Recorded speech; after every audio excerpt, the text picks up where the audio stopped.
Hi, I'm Brett Johnson, former United States Most Wanted cybercriminal, now good guy, and host of The Brett Johnson Show. Today's episode number 61, When the Good Guys Suck, Part 2. That's right, Part 2. It's here, it's finally out, and we're going to burn it down to the ground when we come back. All right, so we are back to today's episode of The Brett Johnson Show, number 61, When the Good Guys Suck, Part 2. You want to know the truth of the matter? We could probably make this just a weekly episodic series, parts 34 through 65, or whatever the hell that is. We could do that. There's so much of this stuff to talk about, but I may lose a good number of my viewers who work for the companies that we're calling out. So maybe not want to do it every single week. Maybe just break it up every now and then. Today's episode, we're going to talk about specifically those companies which helped to facilitate pandemic fraud. We're going to break down how pandemic fraud operated. We're going to talk about it from the criminal side, how Telegram helps to facilitate sharing and exchanging of information, tutorials, things like that. I've interviewed a criminal, a cyber criminal who took part in pandemic fraud. I wanted to record that interview, but you can imagine that he's not going to allow me to record something where he's admitting crimes that he committed, especially as he's still committing crimes. So we call this individual Wally. Wally asked to be called Wally because he told me back in the mid-2000s he ate Walmart alive, and I have no doubt about that whatsoever. So I'm going to recap his views of pandemic fraud and what happened from his standpoint in the criminal group that he was involved with how they profited and what happened from that point. We're going to talk about that. Then we're going to move over into some of these companies that help to facilitate pandemic fraud. Of course, before we get to that, as we know, and if you don't know, let me tell you, we do Q&A, viewer mail, things like that. And we've got some topics and stuff to kind of go over and discuss today. So without further ado, let's start with the first mail of the day. I got this last night. It was sent directly into the website. And this lady's name, her name is Dawn. And she is also a follower of mine on Twitter. And the reason I'm reading this is because every so often, someone really gets this show. And not only do they get this show, but they see an insight into me that I kind of like to keep hidden a lot, but I'm very appreciative when somebody notices that. So I just wanted to read her email and give my feedback to that, my response to that. So she's like, her first name is Dawn. I don't give last names, but her first name is Dawn. And her message: first, love your show. Outstanding. Second, sometimes I have a hard time listening because the volume is so inconsistent. If I'm watching listening alone, all is okay. If I'm watching listening with others around, it's too difficult. Just take that for what it's worth. Dawn, I agree completely with you. I do have some volume inconsistencies and troubles. I'm hoping to get to the point, especially with my new podcast that's launching, The Prison Politics. I'm hoping that's going to be a moneymaker. And I'm hoping to get to the point where I'm able to hire someone to do sound and video so that I'm not like, okay, does that sound high enough, and go like that. So bear with me. I will tweak it again on this episode, try to get a little bit higher, a little bit more uniform throughout. All right. But as you know, I'm this idiot that sometimes I go off on screaming stuff, and sometimes I get real low when I get serious and stuff like that. So bear with me. I'm trying to address that, and hopefully sometime in the very near future, it will be leveled out completely. Okay. But thank you for saying that. Thank you for listening. Number 3, I love your humility. There was a time when I was not a very humble person. I'm not sure that I try. Okay. I try to be humble, and I try that humility. And I think that what helps me do that is being open and honest. Because if I'm open and honest about what I'm going through and the shit that I've done, I really don't see any other way that you could not be, or show some humility. There was a time when I was a criminal that, and even when I was in prison, that I was called out for not having humility, and that was a very eye-opening moment for me. So I try, and I hope I'm getting better at that. Which leads us into point number 4. I appreciate your ego, and sometimes it's a bit much. I understand it. And as has been pointed out to me in several of the comments on various shows, my show and other shows that I've been on, dude has got an ego. And you're right, I do. I think from a criminal point of view, you have to have that ego to think that you can get away with these crimes, and even to be willing to commit these crimes and to going through with those actions. You have to have that ego. I've got training in a stage background, theater. And for you to be on stage, you have to have that ego. For me to speak in front of individuals, you have to have that ego as well. I think ego can be a very beneficial thing, but as you point out, sometimes it's a bit much. And I agree with that. I absolutely do. Again, I'm trying. This is it's not one of these things where you decide to change your life and fix the stuff that you don't like about you. It's not something that happens overnight. And I think you know that because of the other messages that you've got below that. But I think you know that. And again, anyone who thinks that I have a huge, unbearable ego, bear with me. All right, I'm trying. Okay, and I think I'm doing better with it. Certainly the hiatus that I took from the Brett Johnson show, and where I'm coming back now, just over the past few weeks, I think it's calmed down. I may be wrong, but I think it's calmed down. Now there are people who complain that, oh, he laughs a lot, he does his voices. Guys, I'm going to laugh. I am. It's either a lot of it is you either laugh or cry. But a lot of it is that laughter at myself and laughing while I'm telling some of these stories is a mechanism which allows me to talk about those things that are very uncomfortable. So I'm not going to apologize for that, because to me, it's more important to get out the stories and the information than it is to sit here and be somber and not do these things. The voices, guys, that's just who the hell that I am. You could ask my family, you can ask friends, you could ask people in prison. Jesus Christ, when I was in prison, I had this little thing where somebody would be, just going off, and I'd be like, why don't you shut the fuck up? That's right. You talk all the time. That's all you do is talk. And I'd take a little Sharpie and draw a couple of, eyeballs on my hand, and that would be the little head that was talking. And that's just who I am. I don't, I've always done that, and I'm not about to stop. Some people enjoy it. Some people don't. Again, I think maybe the information is such that maybe you can tune in and kind of, overlook those parts that you don't enjoy. I would hope so anyway. All right. Number 5, I believe you have insecurity that will disappear in time. Dawn, I would absolutely agree with that. I have likened myself to being an introvert that fights that being an introvert by being overly extroverted in certain situations.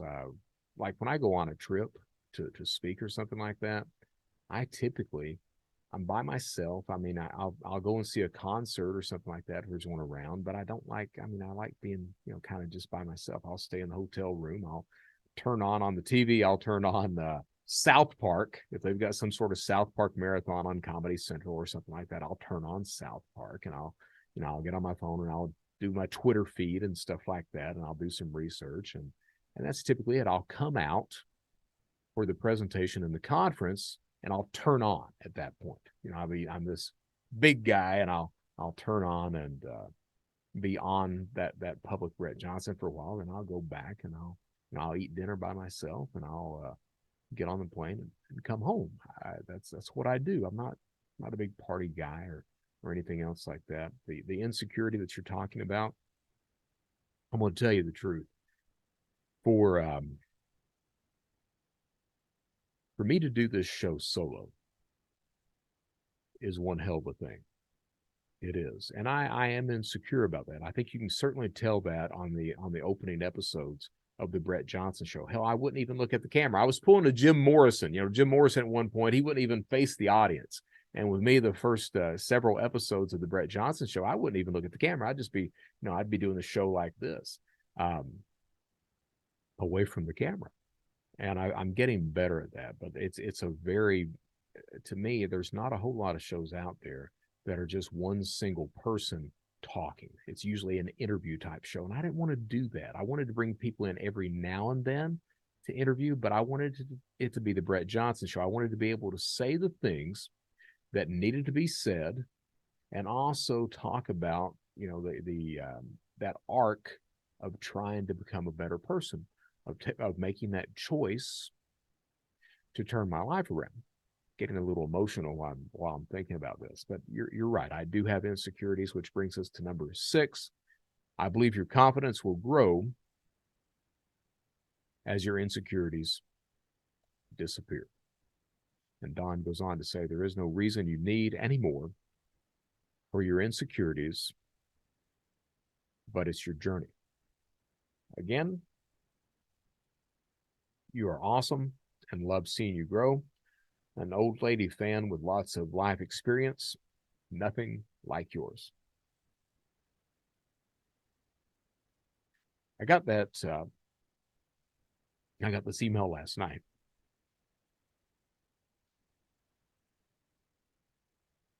Thank you. I have trouble accepting compliments. And my first cousin told me at one point, she said, you have trouble with that. I was like, yeah, this has just been about a year, 2 years ago. And she was like, just say thank you. So thank you. And I really mean that. And I really appreciate it. Thank you. Okay. With that, geez, moving right along. Whew. Okay, so into some regular Q&A. This is from JSU. He commented on one of my shows on the YouTube channel. I usually talk about which show it was. I didn't make that note here, so please apologize. But JSU, he says, I am going to strongly disagree in regards to criminals work harder than ordinary people. All right, so his issue with me is that I have said in the past that criminals, especially in fraud, if you're looking at a fraudster, when I was a criminal, I was online 16, 18 hours a day, sleep a few hours. The only time I really took time away from a computer was to map out a route of ATMs and go pull money out of ATMs. I was constantly working. And I've said that, I also had a degree of what I like to call this criminal Asperger's syndrome of getting focused on something and staying on that topic regardless of what else is going on. Everything else just kind of disappears to the side. And I still have that today. For example, I wake up and I start to work immediately, and I really don't stop until I go to sleep at night. And if we're supposed to go out to dinner or show or go shopping or something like that, usually my wife and kids literally have to, berate me and get me to stop what I'm doing. And I get angry because of that, because, hey, I need to finish this. I need to finish this.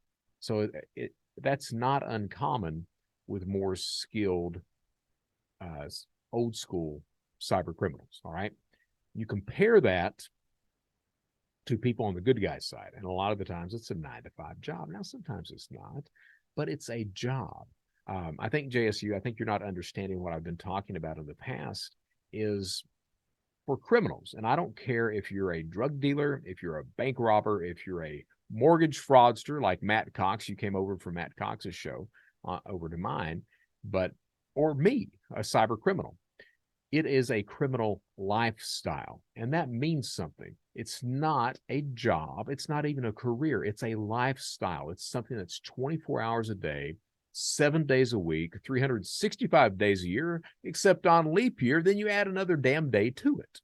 It's constant. It's constant. You're constantly on point. You're constantly doing this stuff. You're always looking for ways to profit. all right, to commit those crimes which you're engaged in. So you're always working, and the amount of work that goes into that far exceeds anything that is on the good guy's side as far as career, as far as a job. The only thing I might be able to liken it to is you get one of these CEOs in a startup position where they're constantly having to just grind things out. Bam, bam, bam, bam, bam. All right. That's the only thing I can really liken it to. I'm sure there are other jobs as well that can equate to that.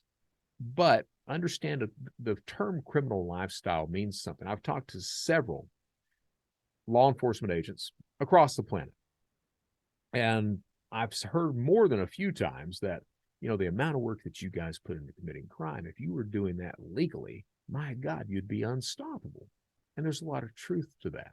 Now, you may not like, here's the thing, you may not like that, you may not accept that, but by God, that's the way it is. Moving right along, and I don't mean to crawl your ass on that. I don't think I am. I'm just saying, hey, this is what happens. Okay, you made the point. Your email was farther. Your comment was longer than that. You said, you know, a criminal will choose crime 9 out of 10 times. Absolutely, the choice is always there. All right, it's not that if someone is forced into a life of crime, it's not that someone has to commit crime to escape their neighborhood or that mommy didn't hug them enough. It's choice. There's always a choice, and you're absolutely right. I chose crime. Matt Cox chose crime. Bank robbers, drug dealers, they choose to commit those crimes. And 9 out of 10 times, they're going to do that. Absolutely. One final thing I'll say about the email. You finish it up by saying that Matt Cox is a sharp guy, but a standard 9-to-5 job would send him straight back to jail. He wouldn't last a decade before going back on his ways. And you asked me to agree. And I do not agree with that at all. I've had several interactions with Mr. Cox. I will grant you that he was a prolific criminal, much like me. All right. But I will tell you that he is on that path to becoming a healthy, legitimate person. He's already over top of the hoop, or that hump of not committing crime. I firmly believe that. All right.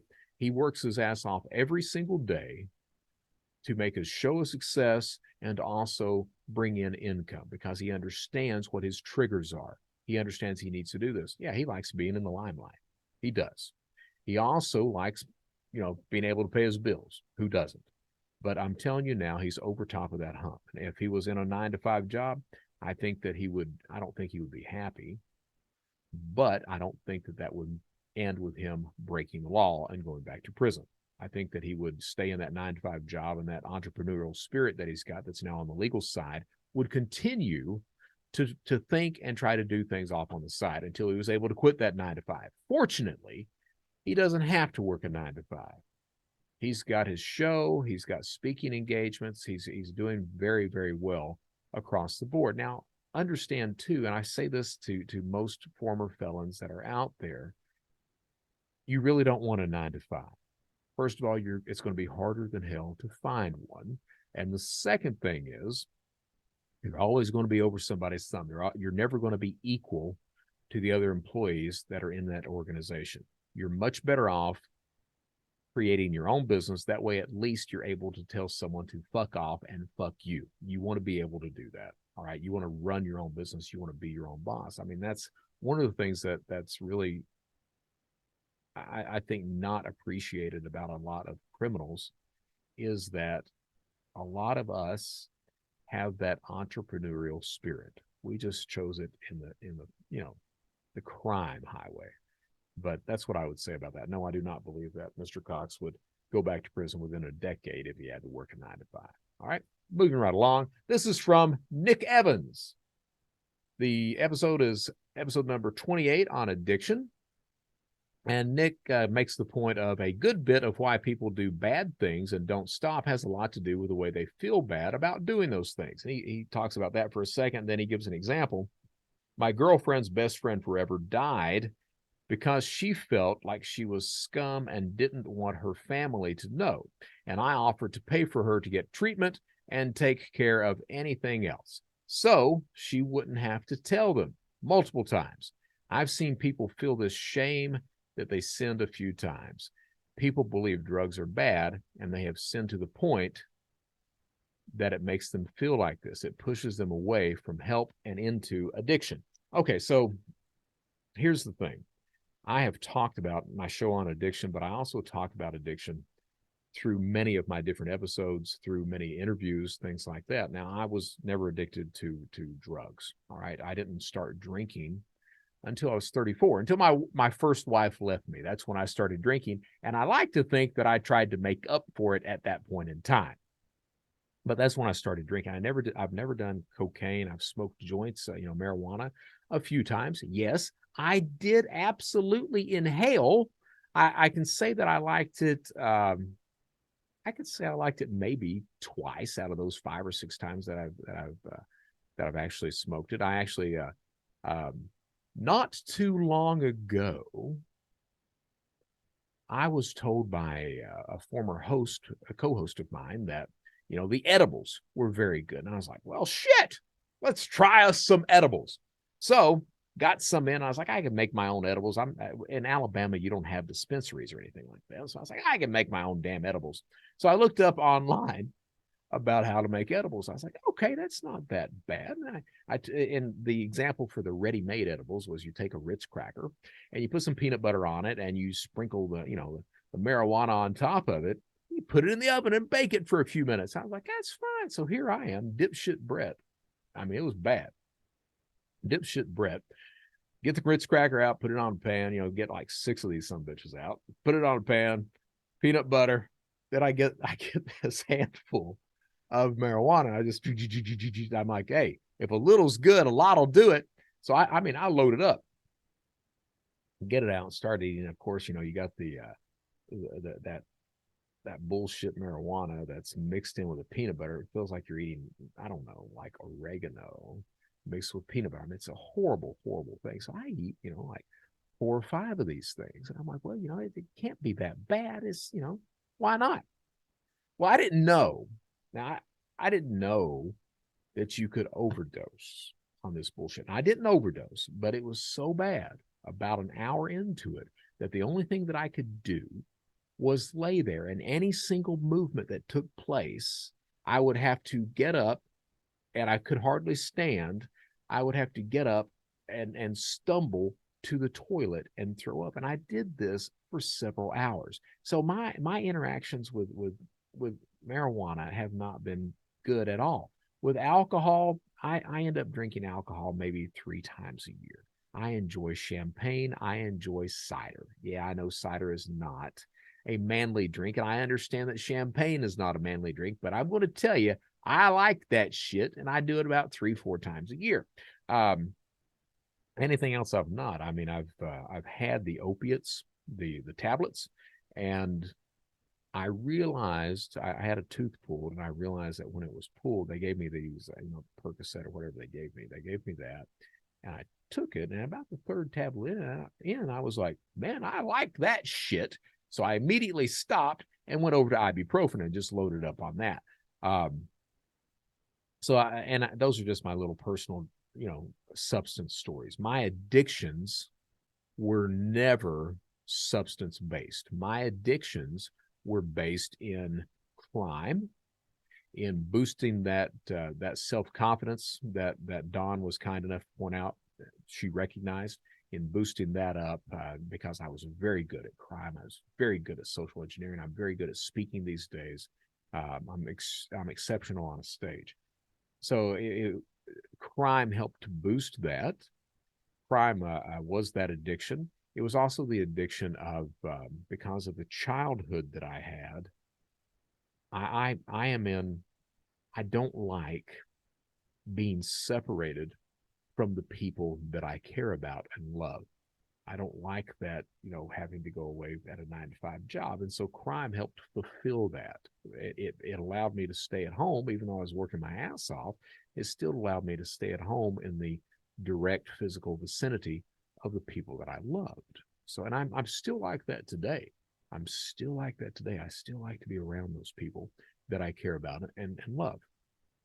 And speaking and consulting and my YouTube shows and stuff like that, that allows me to do that, to satisfy that need. And that need comes from my mom, the way she raised me and my sister of, oh, I'm going to leave one of these days. I'm never going to come back. I gave up my life for you. Bang, bang, bang, blah, blah, blah, constantly.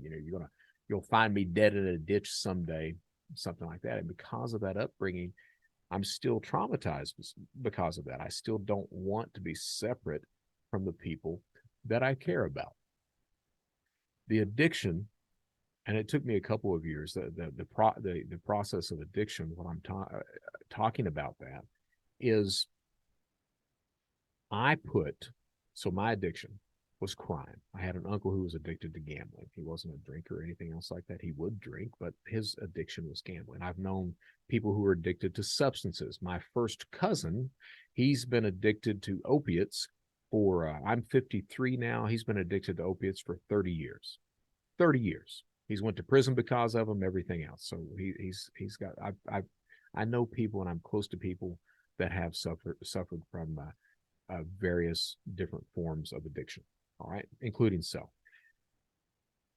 It took me a couple of years in prison to realize that the addiction comes first and foremost. First and foremost, I chose committing crime above every single person in my life. Even those people that I claimed to love, and those people that I said that I did love and really felt that I loved. But at the end of the day, I loved the addiction. I loved committing crime more than I loved them, or I would have stopped what I was doing, because every single day I was rolling the die about going to prison, about getting caught. What did I think was going to happen if I got caught? Well, I just put that out of my mind. I adopted that philosophy of fatalism. Whatever's going to happen, going to happen. Because if you think about the consequences of your actions, any rational person would not continue those actions. My uncle, great uncle, Bernus was his name. He was addicted to gambling so bad that he lost his family, his cars, his home, his job. He sold his home to one of these like advanced mortgage people, and they allowed him to live in the home and his family to live in the home, but just until he died. Just until he died. When he died, they kicked the rest of the family out. So, and he had a great career, but he was addicted to gambling. I remember horse races was what he gambled on, and we were in Hazard, Kentucky. Lexington, Kentucky was 120 miles away, a 2-hour drive. He would drive up to the Red Mile harness races, and he would. Sometimes we'd go with him. If we didn't go with him, you always knew whether he won or not as he was coming back home, because he would make it, halfway home, and he would run out of gas on the highway, and then, hoof it to somebody's house, knock on their door at 2:00 in the morning. Can I use your phone? My car broke down, and we would have to bring him gas. And if we didn't hear from him, he had a winning night that night. When we went with him, we know he had a winning night or not, because we would have to pay for the gas. And, if he lost, we'd pay for the gas, and we'd stop at a convenience store and get a loaf of bread and a pack of bologna, and that would be dinner. If he won, we'd stop at a steakhouse, and we wouldn't have to worry about paying for gas that night. Needless to say, the house wins most of the time. My cousin, I mean, my cousin always had that entrepreneurial spirit. That kid worked his ass off, and he's had this substance problem for 30 years. And I will tell you that in each situation, for every addict that I've ever encountered, the addiction comes first, until they hit rock bottom, until they realize that, hey, I'm done. And, they may say they've hit rock bottom. You may think they've hit rock bottom, but even at that point, they've got a hell of a lot farther to fall. So your example, you were talking about this, this is for Nick Evans. You said, my girlfriend's best friend forever died because she felt like she was scum and didn't want her family to know. I get those feelings like that, but please understand that individuals have to be accountable and responsible for their choices. If you've got a family member who's an addict, and you keep trying. By God, you just want him to come over. You want him to stop committing crime, or stop betting on the horses, or or snorting coke. My fiance, that Elizabeth stripper chick that I was getting ready to marry, I was madly in love with her. She was addicted to cocaine. You can't fix that. You can't. You can offer rehab. Hell, they may even go to rehab. But until they make the choice, the conscious decision to accept responsibility and accountability and understand that their choices is what's caused them to be engaged or have this addiction, they're not going to seek out help. They have to make these conscious decisions to do that. You trying to help them, trying to offer them that, no, you can do that. Now, there should be a point that if it continues for so long that you have to be willing to cut these people off, completely cut them off, whether it be a friend, family member, associate, whatever. You have to be willing to cut these people off because they're going to continue to lie. I was a liar to everyone. I lied to people I knew, people I didn't know. I stole from people, everyone, people I knew, didn't know, people I'd never meet before. Okay, so, and it's no different with whatever addiction. The addiction comes first. You have to realize that. And that's why I say that if you are addicted to something, you cannot really love anyone because you will always choose that addiction first. As the family member, you have to understand that. If you can understand that, then you can also understand that you need, if you really care about that person, you need to be willing to cut them off completely. But when I say cut them off, that doesn't mean forever.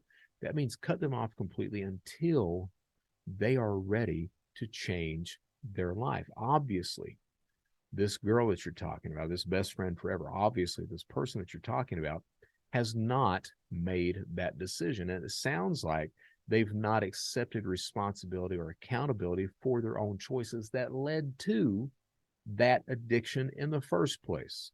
All right. It's not just, by God, you become an addict out of the blue. No, there's a set of choices that lead to that. And I really do believe that people have to be accountable and accept responsibility for their actions. We live in a society these days where you're given all these excuses for not taking responsibility for your life. We have to get past that. It's when you use those excuses, you are completely powerless. It's when you accept responsibility that you are empowered and you can take control of your fate. We have to get there as a society because right now there's so much out there that doesn't want us to do that. Following on with that, and then I got like two more questions I want to address before we get to the meat of the show. Following on with that, CJ from number 43, the Crime Pays episode. What she says is she says, you are the kindest person. It's almost impossible to believe you've had so much trouble in your life. Your love for family is heartwarming. I understand your struggle with faith. My husband was an addict, so I left with a 2 and a 5-year-old. Addicts do put the addiction over all else. He died a horrific death from his addiction in 2011. My husband was with him while he was dying. What nobody knew was my husband called me every morning to pray with him. He was terrified to die. My son, since then, struggles with faith, sadly. He knows I pray for him, and I'll pray for you too. I'm not a Bible banger. I'm not into organized religion. I do have strong faith, and my husband had peace before he died. So I think CJ also made another comment, and she removed it after that. I'm not sure she was the one who made the comment or not. I went through all my comments on my YouTube channel and tried to find it again and couldn't. So I guess it was deleted. But what was said was she said that I'd commented several times that I don't have faith, and she said that the way I live my life it's evident that I do. And I just wanted to read that because I have screwed up a whole shitload in my life, and I'm probably not done doing that yet. I hope not, but this path of trying to become a better person, as I was told, and I take that to heart, it's never straight. It's never just bang, bang, bang, bang, bang all the way up. You're always going to backslide to something. I don't think I'll commit crime at all. I don't. But this idea of faith, it's interesting to me that this has come out recently, because before these comments came out, my mom, I've been asked several times over the years, where do you stand with God? And the answer has been, I typically don't. I typically don't. It's not that I don't know the books. I'm well read in the Bible and in the Quran, in the Hindu religion, mythologies overall. So both in theology and mythology, I'm well read. I tend to be able to quote passages or concepts out of those books that a lot of the times, with the exception of many Muslims, a lot of the times Christians cannot. All right, Christians tend to go to church and listen to a preacher that talks about anything except what the Bible says. And I'm the guy that I don't really like that, even though I have these huge issues with, I say I've got the Langston Hughes problem, fundamental problems with faith, strong fundamental problems with faith. But I've tried over the years and hoped for that type of belief system. I really have. It's not that I don't want to. It's just that I have difficulties with that. And again, I kind of associate that with my childhood. I had a mom that used that against us all the time. That at one point she told us she sold her soul to Satan so that me and Denise could have a good life together. And then we had to prove we were worthy of it. So been there, done that, and that has an effect. You have to understand that when you're a child, the way that you raise your children absolutely determines some of the problems and some of the good things about that child when they reach adulthood. It absolutely does. And certainly there are things that in my childhood that don't think they weren't positive. This ability, my speaking ability, and that the way that I think and process things, I contribute that as a positive thing from a lot of my upbringing. The way that I like to do things solo, it's going to be done, I want to do it. That's a positive to me, and that's because of my childhood.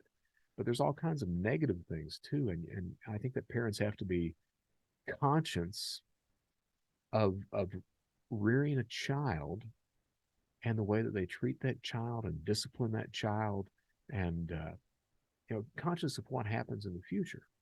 It just takes that one instant when you're angry and you say or do something that could really influence that child 20, 30 years later or throughout their entire life in that instant.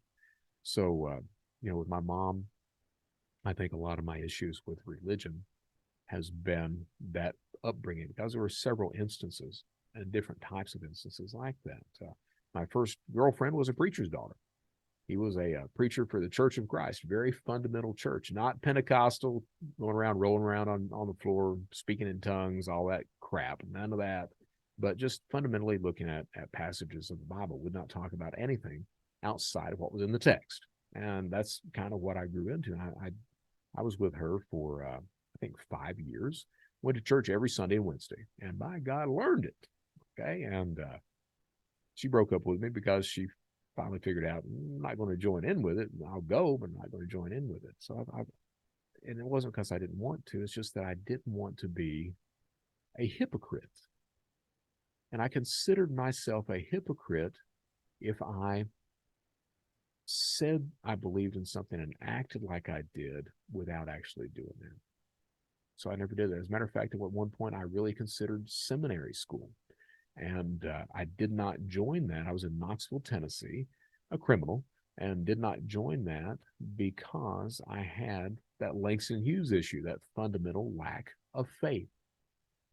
So, and the reason I'm reading this, and I said it's very interesting that these things of faith have popped up, is because just a few weeks ago it's been weighing on me. All right.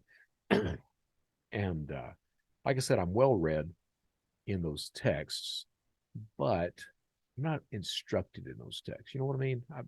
I've not had, real instruction into that. So I've decided that what I'm going to do is I'm going to be taking seminary classes, not with the idea of preaching. Nope, not going to do that shit at all. But I want to take seminary classes to understand the text more, and maybe that will help me to come to terms to some faith. I much like CJ, I don't think I'll ever be a Bible banger or anything else like that, but I would like to take an active role in trying to develop a degree of faith.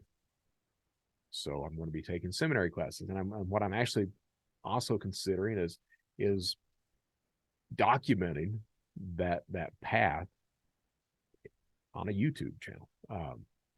Just, hey, this is what I'm going through. This is what I'm thinking. Bang, bang, bang. The truth is that I've never taken a really literal hold or view of the Bible and those texts. I always look at it as allegory, and I've always looked at the lessons that are in there as lessons that everyone could and should apply to their lives. And so I think that the philosophy is outstanding. I would just like to be able to hopefully get a degree of faith. And I don't know how else to do that. And it doesn't help, when somebody tells you, oh, you just got to believe. No, that don't mean shit to me. It don't. You just got to believe? What? No. So I'm hoping that by taking a more active approach, that I can maybe develop that faith. And maybe we'll find out together. Maybe I do, maybe I don't. But by God, I'm going to try. So that being said, CJ, your email here, it's evident. It's evident that you even called the gentleman your husband after you left him. You loved him, and you understood what I was talking about with the person before when they were talking about addiction. You have to cut them off, but you also have to know when it's time to come back in. And it sounds like that he, even though it was at the end, it sounds like that he absolutely knew too, and had turned his life around. So I just wanted to, I don't think there's anything better. I think that it's heartbreaking, it's heart-wrenching, it's full of love, respect, understanding. And you want to know the truth, that's why I may talk about cybercrime and fraud and all that stuff, but it's stuff like this that really matters at the end of the day. So thank you for sharing that. Got two more things to address before we take a break, then come back to the meat of the show. So the first is from Uallrite, and he comments on episode number 60, To Catch a Thief. And he says, another great one, Brett. Keep up the good work. Did you ever feel intimidated by people in prison? And how did you react and adjust to that? So, excellent question. I guess you're getting that from the, I told a story in number 60 about in a county jail, I'd seen a guy put a coffee cup full of Vaseline in a microwave, turn it on in like 8 minutes, get it out where it's like molten lava, throw it in somebody's face that he had been arguing with, and then you hear the screams and you see the skin melt off the face and everything else. And that certainly would prompt the question, hey, did you ever feel threatened? The answer is one time. Other than that, not at all, because most people in prison are just trying to get through their time. In county jail is where you have a lot of violence, because you have a mixture of inmates there that do not get along well with others. And that's typically now why you have federal inmates that are separated, violent inmates that are separated. They try to put them in their own their own pods. That way, the mindsets are the same. You put somebody that's looking at 25 years in with some asshole idiot that's only going to do a few months because of DUI or something like that, and he's crying about it every single day. He's probably not going to walk out of there in one piece, because those guys who are doing 25 don't want to hear that you're out in 3 months. So they get angry about that. All right. Understand that. Where I was actually felt threatened and intimidated was in federal prison. So, I escaped from federal prison. I spent 8 months in solitary confinement. I got out. They sent me to Big Spring, Texas, out in West Texas, where I got to tell you, the only thing they do good in Texas, they do a lot of stuff good in Texas. I like Texas. Matter of fact, I would love to move to Eastern Texas, around Nacogdoches area, something like that. I think it's outstanding. But I can say out of the gate, two things they do phenomenally well is barbecue. Best in the country. Sorry, Kansas. Sorry, Oklahoma. Sorry, Alabama. Sorry, North Carolina. Let's not disrespect that. You guys do it well. Texas, above and beyond. They do barbecue great, and they know how to properly build a prison. So, Big Spring, Texas, out in West Texas, gets so damn hot that warnings come on the radio telling you what streets not to drive on. That's Texas. So the streets melt is what happens. It gets so hot, the streets melt. They tell you what streets not to drive on. So I get there. I'm going through R&D, receiving and discharge. Going through R&D. It's a converted Air Force compound. So Big Spring, the federal prison there, used to be an Air Force compound where they trained Iranian Air Force pilots. Once they got through that, it converted to a federal prison. So converts to a federal prison, so everyone sleeps in a barracks. So I get through discharge, go up to the barracks. Outside there is Nick Sandiford, the treasurer of the Aryan Brotherhood. And he looks at me out of the gate because I'm a white guy. He's like, hey, how many more white guys come in? I was like, shit, man, I don't know, 2 or 3. He's like, okay, next question is, what are you in here for? My answer, big smile on my face, computer crime. He looks at me like I'm the biggest piece of shit in the world, because when you say computer crime, that don't mean hacking, credit card theft, tax return identity theft, all this other crap. When you say computer crime, that typically means child pornography. So what does he do? He goes to get his big buddies. They circle around me. What'd you say you're in here for? So I'm telling them, and they're like, it sounds great, but still you said computer crime at the end of the day. So for the first 30 days, they think that I am potentially this pedophile. They don't do anything to me, because you got to know that the guy is before you do anything. So you either have to show paperwork. At that point in time, paperwork is not being transported with you. As a matter of fact, the counselors didn't want to give you paperwork because people were getting their asses hurt. Little did I know that at Big Spring, the pedophile population was about 20-25%. So there was a whole shitload of them on the compound.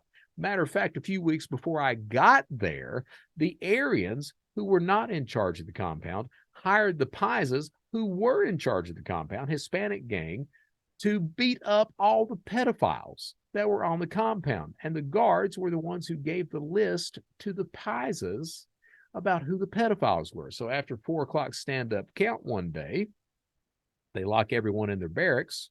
The Pises get out their locks on their belts. So what happens is you're given this master lock.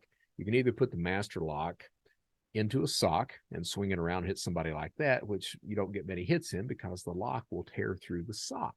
Or you take the lock and you're given a canvas belt.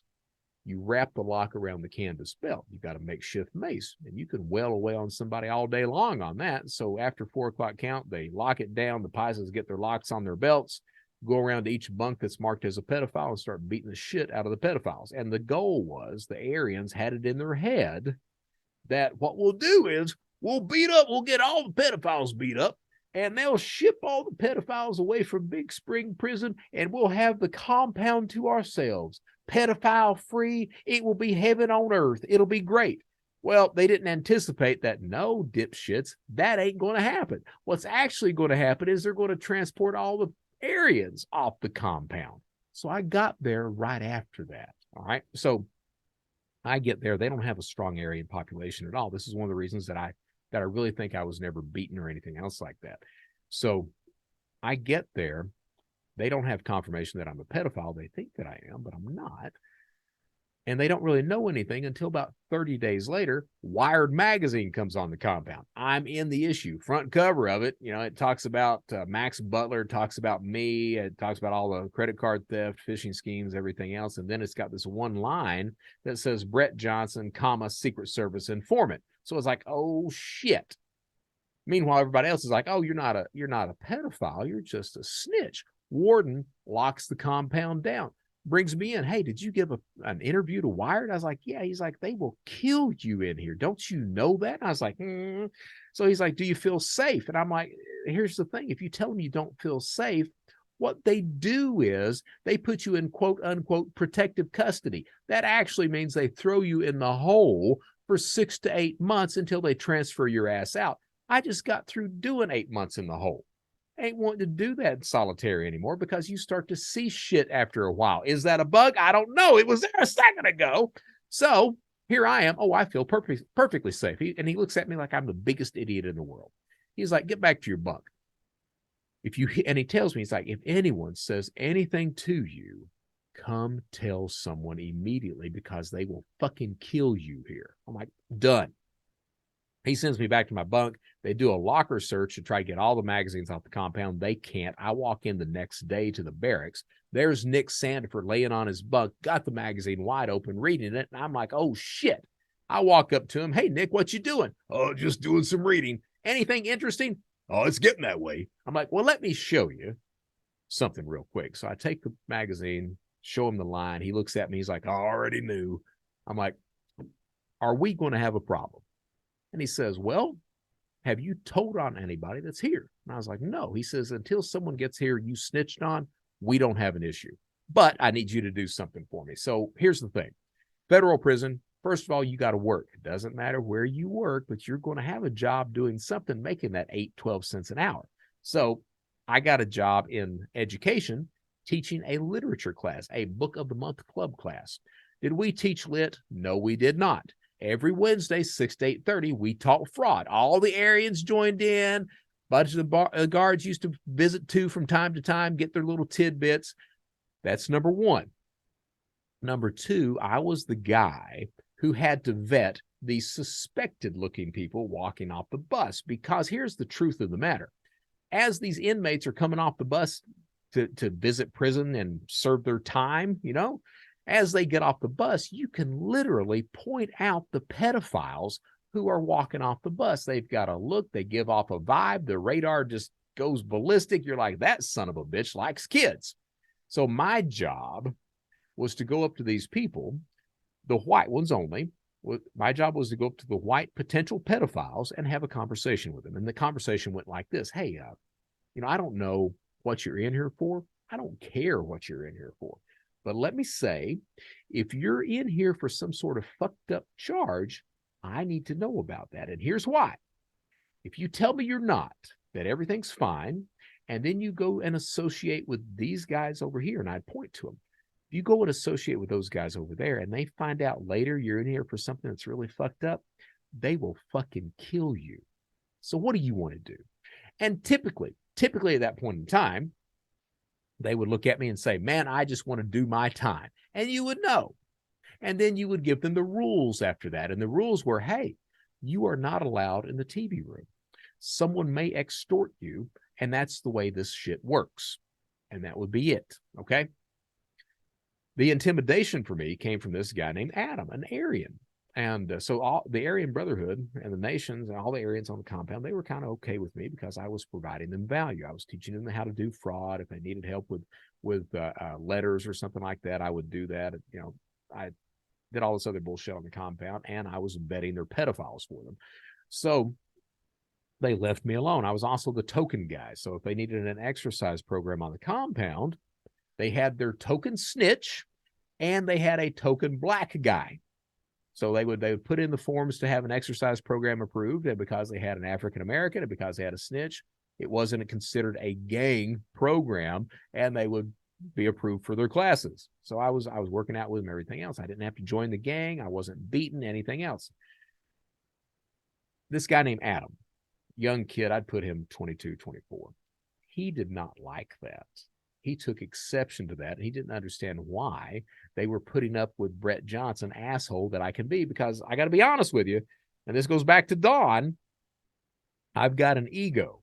Even in prison, I ran my mouth. I may have been a snitch, but I don't really take shit off anybody, and I'm going to say what I'm going to say. Even now on my show, I say what needs to be said. Even in prison, I said what needs to be said. Adam took exception to that.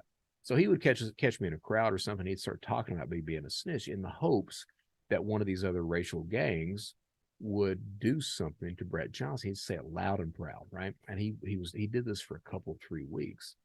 And then what happens is one night we're in the barracks, and one of the things that you see about prison is it's segregated, all right? So you tend to hang out with your own races. You certainly eat with your own races, all right? Now, that doesn't mean that you don't associate with each other, but it means at Chow Hall, you've got black tables, you've got Hispanic tables, you've got white tables.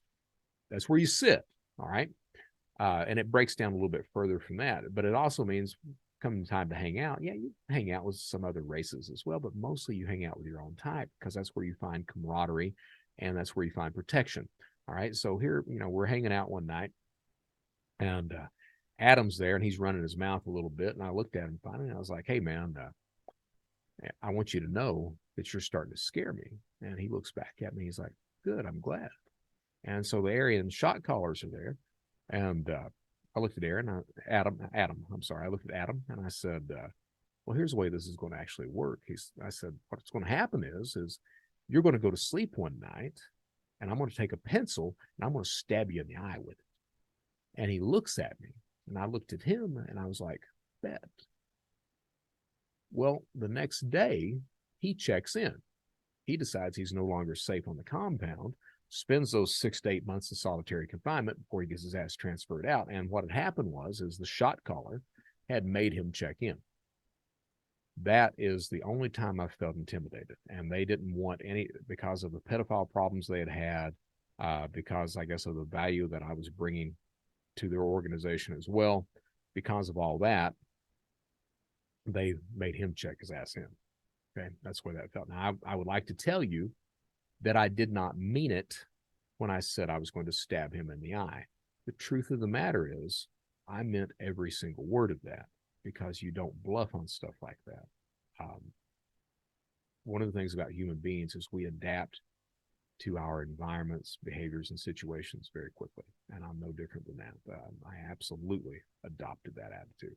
And sometimes that's what's needed to survive those environments. If you have a predator like that, that's really doing that to you, if you show that weakness, and if you don't believe what you're saying, they will eat you alive. So that was the one time and the only time that I've ever felt intimidated in prison. And that's how it was handled. Okay. Moving right along. There's a couple other things that there's a couple of other emails that I'll handle with the next show, but we are running long in the tooth, and I want to get to the meat of today's episode. So I will close this out, and then I will talk about the final comment of the day, the message. It was an email that I got. So I did a show about Frank Abagnale and fake criminals. And during this fake criminals show, I vouched for some criminals, and I said there were a couple of guys that I would not vouch for at all.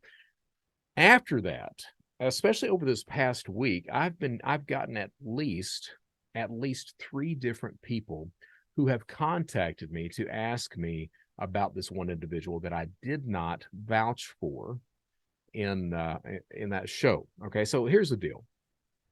Frank Abagnale lied about his criminal past. He did have a criminal past, but he lied about it. He goes on to be the catch me if you can guy. Multi-millionaire. I mean, he does speeches at $35,000 to $50,000 a pop. He travels all over the planet. These days, I really think he doesn't really know what the hell he's talking about. All right, he screwed over AARP. He doesn't really understand what he's talking about anymore. I think he has somebody telling him what to say. He gets on a stage, reads through it like that, tells his story, pockets his $35,000 and goes on. Now, there's been a couple of people that have called him out very publicly. Alan Logan wrote a book about the lies that Frank Abagnale told about his history, how basically everything that's in Catch Me If You Can never fucking happened. Javier Lavera, I think is his name. He runs the Pretend podcast. Great guy. I've actually got to talk with him. I'm sharing the stage with him later this month in Columbus, Ohio. He did the Pretend podcast that brings some of Frank Abagnale's victims in to talk about how Frank Abagnale screwed him over and has never repaid them. So it's a fact that Frank Abagnale lied.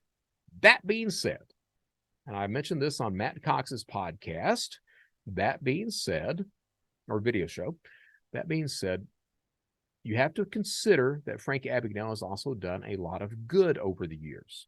He's raised awareness. He's got word out. He's really brought fraud to the forefront. He's also helped me. The reason that I am able to do what I do today, basically the new Catch Me If You Can guy, is because of what Frank Abagnale did. You know, that story arc of being this master criminal who then changes his life and does the right damn thing. All right. In this case, though, the story was not true for him. He just kind of made that up. It was true for me, though. It was absolutely true for me. And I took that as inspiration. And I owe a lot to the man, whether he told the truth or not. I owe a lot to the man for the position that I'm in today. I would have never even thought about that if it hadn't been for Frank Abagnale. I've never met him. He refuses to meet me. And if he did, I'd simply tell him, hey, man, thank you. Thank you for that. All right. But he refuses to meet me. He runs from trying to meet me. Why? I think because I think he's scared that, you know, a guy who actually did the shit would recognize a guy who didn't, because I am able to do that. But that's the story. And during this episode, I also talk about vouching for people. All right. There are several former criminals who I vouch for. Daniel Kelly, outstanding young man. Outstanding. He has turned his life around. He does nothing but good these days. Cal Leeming, outstanding individual. John Giannone, he was a shadow crew guy. He's turned his life around. If you knew some of the work this guy was doing, you would be floored by the good that he's doing in this world right now. You absolutely would. Albert Gonzalez is getting ready to be released. I have high hopes for that guy. He got 2 20-year prison sentences. He's getting ready to be released this summer. He's not wanting to go into tech. He's wanting to calm his ass down for a minute and just get reaccustomed to society, which is the exact damn thing he needs to do. But I really am confident that he won't go back into a life of crime. So I vouch for him. Yeah, he knows his shit. And I'm somewhat confident that he's going to be okay. All right. The other ones before that, they're okay. There's Tom Hughes. I cannot tell you the amount of respect that I have for Tom Hughes. All right. Because Tom Hughes is Don talked about me being humble. Tom Hughes is the epitome of humility.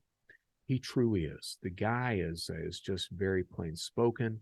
He talks, he doesn't embellish. He just tells it like it is, tells what happened. And all the takeaways from that and the consequences from that and everything else. I've got a huge amount of respect for Tom, because I wish that I could have that degree of humility that he does. So I love Tom. I truly do. There's, of course, Matt Cox. I vouched for Matt Cox to no end. Why? Because Matt Cox knows his shit. Yes, Matt Cox has an ego. He absolutely does. But that's okay. You have to have an ego to do what he did. What did he do? Well, probably the most prolific mortgage fraudster in history. But it's not just mortgage fraud. He's an outstanding social engineer. He really knows what he's talking about, and he knows how the mechanics of things work. So I've been vouching for him. And part of that vouch also means that, hey, I really don't think that he will ever go back to a life of crime. I would be just floored if that ever happened with any of those individuals that I just mentioned. Okay. And I mentioned many of these people on that episode of the Brett Johnson Show. Okay. And there's some people out there that I did not mention that I'm forgetting about. And please forgive me for that. It's not that I'm leaving you out on purpose.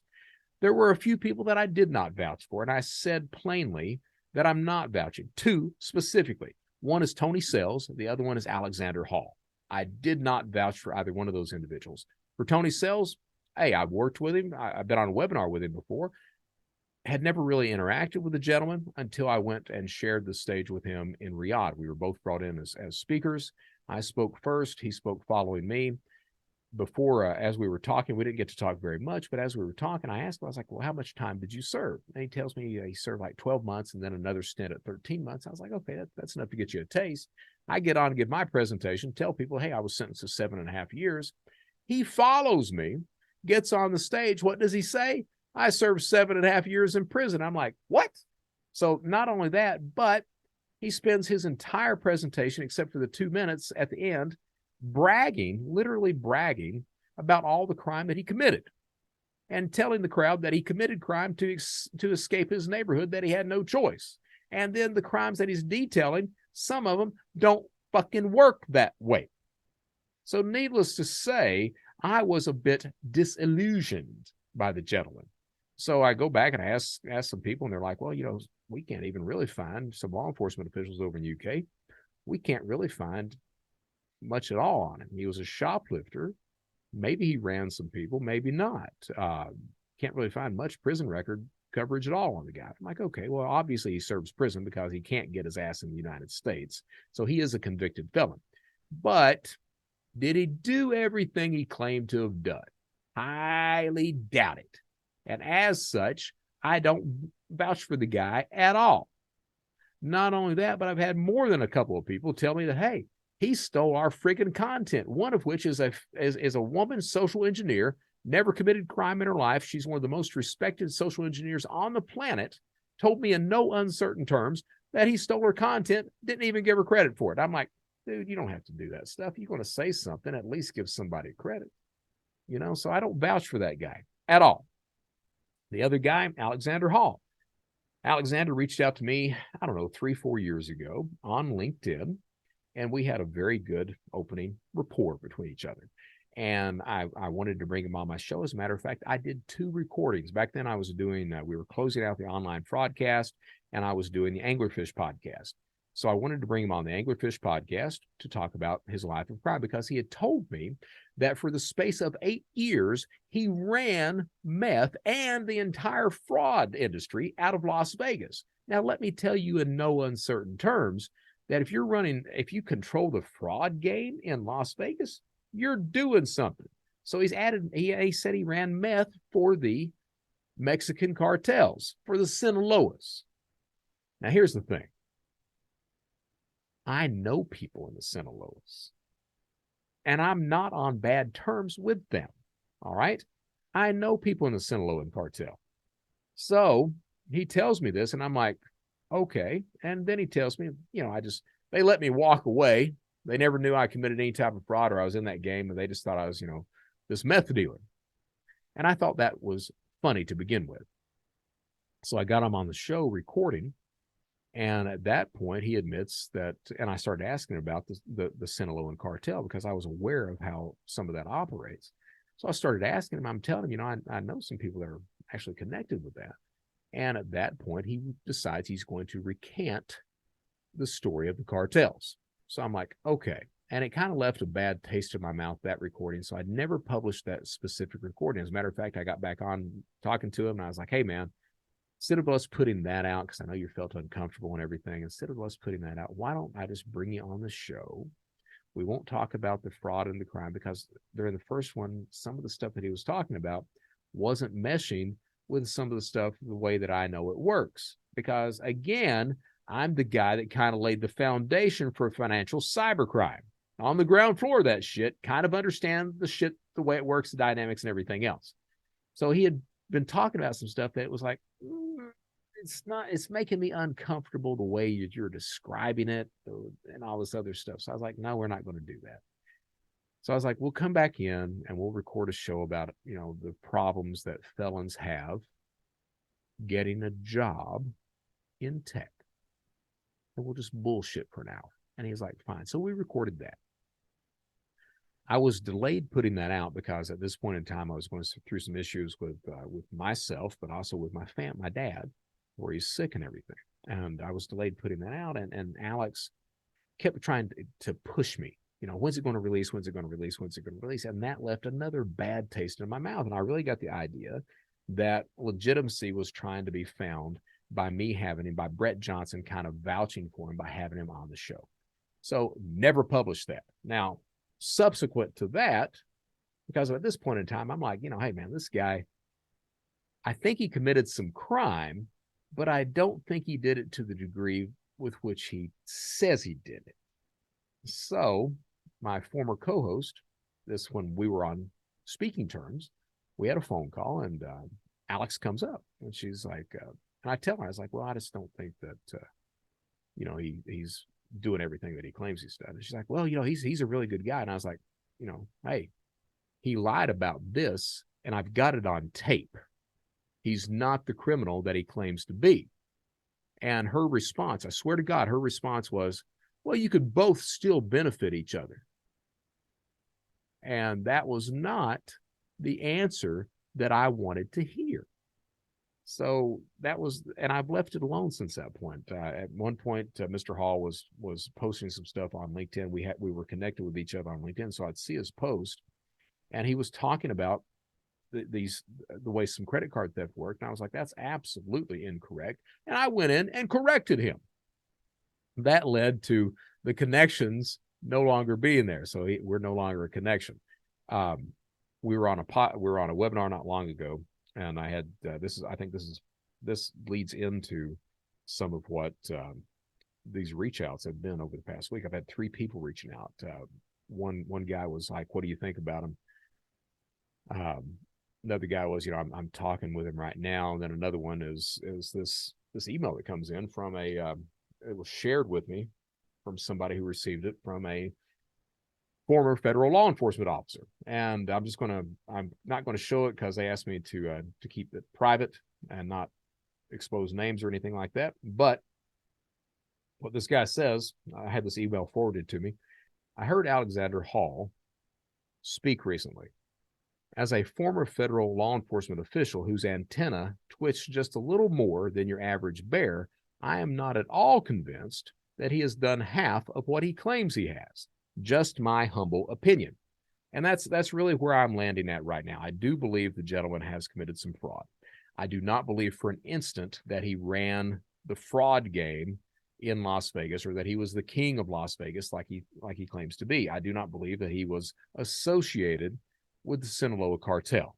I don't believe that for an instant. Now, both these individuals, Tony Sales and Alexander Hall, do they bring value? They do. But as I said in the previous episode, please understand where that value is coming from. That value is probably not coming from a criminal base of knowledge. It's coming from now being on the good guy side and getting that good guy insight. So if you're looking for that criminal insight, experience, and understanding, probably not going to get it. So understand who you're hiring, why you're hiring them, where their base of knowledge is coming from. And yeah, I'm going to tell you guys, it's not comfortable to call this shit out, but I call this shit out. All right. It's not the least bit comfortable to do that, but somebody's got to, because I'm in an industry right now where nobody is, which leads me to the final point before we get on to the meat of the episode. This kind of leads into the meat of the episode. Joe Sullivan, former CISO for Uber. Let's pull up his LinkedIn page. Not his LinkedIn, his, there it is, the Wikipedia. Joe's Wikipedia. Let's see, where you at, Joe? Where you at, Joe? There you are. Joe Sullivan's Wikipedia. And I'm going to, let me close out the stuff that I can close out here because I don't want some of the names exposed. There we go. So Joe Sullivan's Wikipedia. I'm going to share screen because he's got one hell of a resume that absolutely needs to be shared. So this is Joe Sullivan's Wikipedia, and we're going to read directly from that. Joe Sullivan, born 1968, is an American internet security expert, having served as a federal prosecutor with the United States Department of Justice. He worked as a CISO at Facebook, Uber, and Cloudflare. For his role in covering up the 2016 data breaches at Uber, he was convicted October 2022 on federal felony charges of obstruction and misprision. Misprision is hiding a felony that you know about. That is in most cases, it's a misdemeanor. All right. January 23, he took on the role of CEO of Ukraine Friends, a nonprofit focused on humanitarian aid to the Ukraine. And we'll go right over there and look at this too. Well, Joe, where you at, buddy? Heck, it was there a minute ago. Let's see if I can pull this up again. CEO of Ukraine Friends. Where did the story go? It was literally here a minute ago. Let me see if we can pull it out. Bear with me. Okay. We have it. CEO Ukraine Friends. There we go. The story has disappeared. Never mind. I guess they finally, it would be the day that I am trying to do this show that they move it out there. But the CEO of Ukraine Friends, it talks about everything that Mr. Sullivan has done, a very glowing review. But we'll go through the career back on Wikipedia instead. It says, after law school, Sullivan spent the first 8 years in the Department of Justice, having served as an intern at the DOJ. He worked with Robert Mueller's office. He served as assistant U.S. attorney in Nevada, Las Vegas. So that's no small job at all. Very, very hard work. From 2000 to 2002, he worked as assistant U.S. attorney in Northern District of California. Again, not a pie job at all. He was a founding member of the Computer Hacking and Intellectual Property Unit. He was on the first prosecution for under the Digital Millennium Copyright Act. So he put a lot of these friggin' pirates behind bars or got them fined or what have you. Sullivan also worked on multiple cybercrime cases, including digital evidence, 9/11 investigation, economic espionage, child predator cases. I mean, the guy was doing some shit. All right, he was next level hardcore when it came to his job of prosecuting people who were doing wrong.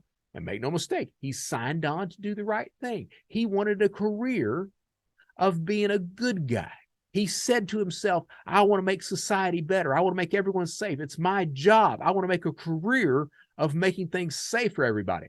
Then he decides to go private sector. He works at eBay for a while. Then he becomes CISO over at Facebook during the point in time. And here, I want to be honest with you.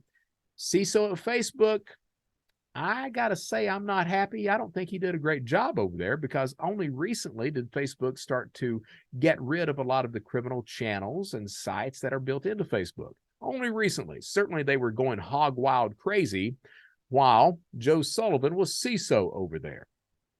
Matter of fact, as long as we're sharing information, I had an insider from Facebook tell me a few years back that they had this thing where they didn't want to take down the criminal channels and sites and all those conversations because they might be held liable for stuff that they had missed out on.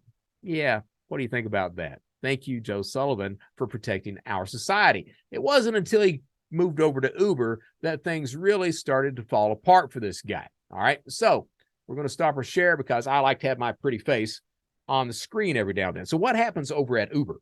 These two attackers, these two criminals, I won't call them hackers, even though the media likes to call them hackers. They're not hackers. They used a social engineering technique to gain access. They stole a whole shitload of driver details and rider details. All right. These two attackers then contacted Uber and tried to extort them for $100,000. Joe Sullivan was the CISO. He's had a stellar career up to that point. No breaches whatsoever. Everything's been golden for him. The problem is now he's looking at a breach. You've got two attackers that are saying, hey, we're going to start selling all this information on the dark web unless you pay us off. What do you want to do? So Joe Sullivan says that we are not going to announce this breach. And here's part of the problem. Companies don't have to announce breaches. There's no regulation in place that makes them do that, which is another problem that needs to be friggin' addressed. But, you know, Congress and their infinite wisdom and all the lobbyists that pay them off all the time, it's evident that they don't care about the American people, companies, consumers, or victims. So Sullivan, since he doesn't have to report it, decides he's going to hide it. How's he going to hide it? Well, what we're going to do is we're going to say that these two guys were part of the bug bounty program that we've got. That's what we're going to do. Yes, I understand that the bug bounty program at Uber, we only pay a maximum of $10,000, but in their case, we're going to pay them $100,000. And they are going to sign a non-disclosure agreement. Never talk about this stuff at all. And that will allow me to hide this so that my career is not tarnished whatsoever. He tells the people on the security team that he's going to share it with the board. The only person he shares that information with the board on is this dipshit CEO of Uber at the time, who is later done away with. New CEO comes in. Here's what's going on, or what has happened. He fires Joe Sullivan out the gate. Now, these two attackers, they tell Mr. Sullivan, oh, no, we won't sell any of the data whatsoever. What do? Of course they sell the data. This was that point in time when all the Uber information in the world was on various dark web marketplaces being sold buku's amount. So, of course, the information gets sold. Joe Sullivan knew the real names of the attackers. Let that sink in a minute. He knew the real names of the attackers. Now, the truth of the matter is he didn't give a damn about the victims, the people's information who was compromised and later sold. The only thing he cared about was making sure that his career was not tarnished. So he decided to do this cover-up, this obstruction of justice.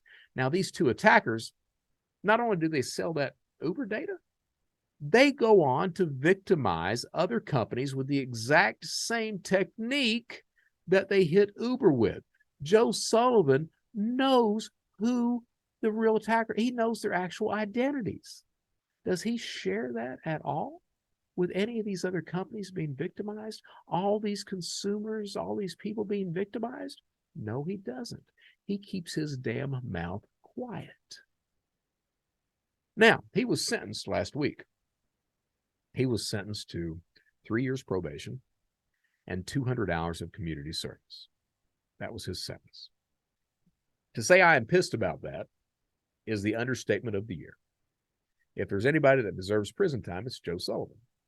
Because part of justice, part of sentencing means, yes, you want to make sure the guy's not going to do it again. He's not going to do it again because he's not going to be a CISO again. He's a felon, all right? He's not going to be hired as a CISO. So that's done. But part of sentencing also means that you want to deter other people from committing similar acts. A 200-hour community service time doesn't do that. You look at his career, all right? You look at all the good that he's done, and then you look at how he chose, because he chose to commit a crime and cover up as other people are being victimized, and then he doesn't get in for millions of dollars. I mean, this is millions and millions of dollars worth of damage. If a criminal from Telegram or the traditional dark web on Dread or one of these marketplaces were to do that exact same thing, the sentence that they would get in prison would be over 10 years. It'd be more like 15 or 20. All right. Joe Sullivan gets 200 hours of community service is what he gets. Something's wrong with that. This is an indication that we are on two different levels of justice in the United States. One for the common people and one for the rich. That's exactly what this is. So Sullivan does that. Is a 200-hour prison or, sentence going to deter anybody else? No. And what you do is future people who may be charged with similar crimes that are C levels, you take that initial sentence as kind of the template as to what everyone else needs to get. No one else is really going to reach his level. And because of that, any other CISO or C-level exec that does these types of crimes, it can realistically be argued that they should not serve any prison time whatsoever. So there's effectively now, because of this sentence, there's effectively no deterrent in place whatsoever. I would call it a miscarriage of justice, but in truth, what it is, again, is an example of two different systems of justices depending on who you are. It gets a little bit worse. Because there's a whole shitload of people that are either keeping their mouth shut about this or they're supporting the guy, understanding that the guy allowed tens of thousands, hundreds of thousands of people to be victimized when he could have stopped it. And you're still supporting this guy. And I got to say, I think a part of the problem is this whole clique mentality that comes in from parts of the tech world. We don't talk against our own. Oh, we'll point out these criminals on Telegram and on Dread and on the dark web all day long. But if it's one of ours that commits a crime, if it's one of these companies that we work with, we're not going to do that. I think it's a shame. I think it's a goddamn shame, truthfully. And with that, we take a break. And then we come back in. We talk about these companies that help facilitate pandemic fraud. When we come back to the Brett Johnson Show.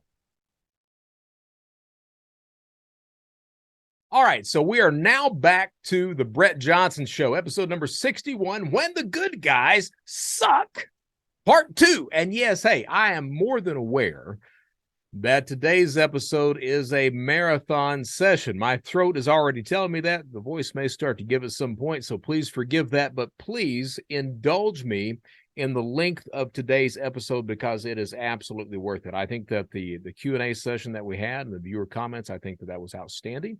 I truly do. There were some great people who were giving comments and asking outstanding questions. I'm just happy I was able to answer some of those and give some insight, at least from my personal experience. All right. That being said, we are now into the meat of the episode, talking about pandemic fraud, how it happened, the criminal insight of that, and then finally those companies which helped to facilitate that crime, that made it easier for those criminals to commit crime, and how those companies profited millions, maybe billions of dollars at the end of the day from helping criminals commit those crimes. Needless to say, one hell of an episode today. Now, that being said, I grabbed my glasses like I was about to read something off the screen. Not quite yet. We're going to get there. This first section talks about, I'm going to talk about the pandemic and how the fraud happened and stuff like that. So you got to understand, when I was running Shadow Crew, one of the lessons that I taught, one of the things that I typically said constantly over and over again, maybe many times throughout the day, is, hey, never act out of desperation. When you act out of desperation, you make poor choices. Things start to go awry. You get your ass caught and you go to prison. So don't act out of desperation. Calm your little ass down, get settled, make a choice, plot, plan, then decide. Never act out of desperation. The government, in their infinite wisdom, they forgot, or they may have never heard that rule at all. Because here's what happens. The pandemic pops off, all right? There was some worry, some really considerable, legitimate worry about the economy going tits up. They were really worried that things were going to start to crash. Now, they didn't crash. That comes later. We're seeing that right now, as it's estimated that 85% of all restaurants are going to ultimately go out of business because of the after effects of the pandemic. So we're going to see these kinds of things. We're seeing it right now with the recession, with inflation, all these other things, with employment. You know, a lot of people don't want to work now. All of these are after effects of the pandemic and the way that was handled. Back then, the government was really worried that the economy was going to go bankrupt. They knew that people were going to be closed in, shuttered away, that there wasn't going to be a lot of businesses open, that people weren't going to be able to work, things like that. So they instituted stimulus programs in order to keep the economy propped up, all right? And they said to themselves, we'll put these in as fast as we can. So they did a variety of different stimulus programs. They did the PPP, which is the Paycheck Protection Program.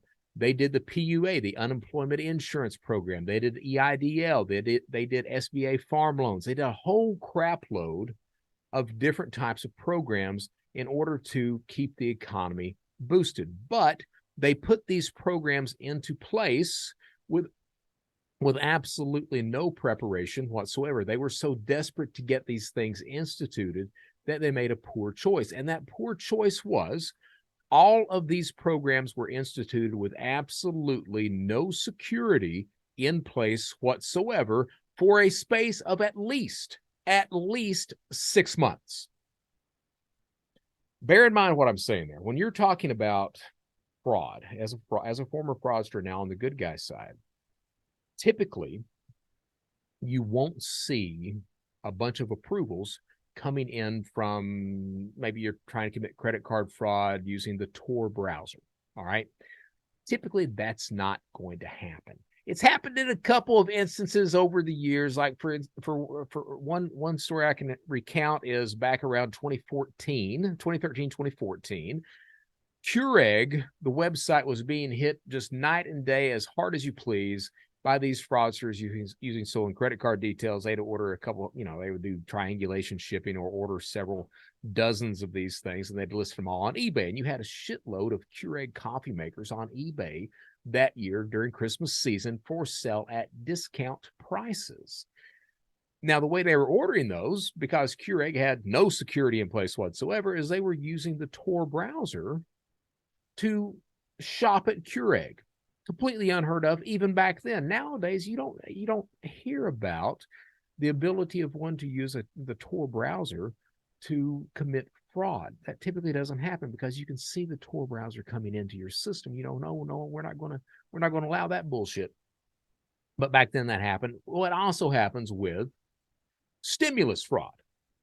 So you didn't have to worry about your IP. You could simply use the Tor browser to come in and start to file. That was just part of the problem. And that's just one example of that. But there was no security in place whatsoever. You could use the same IP.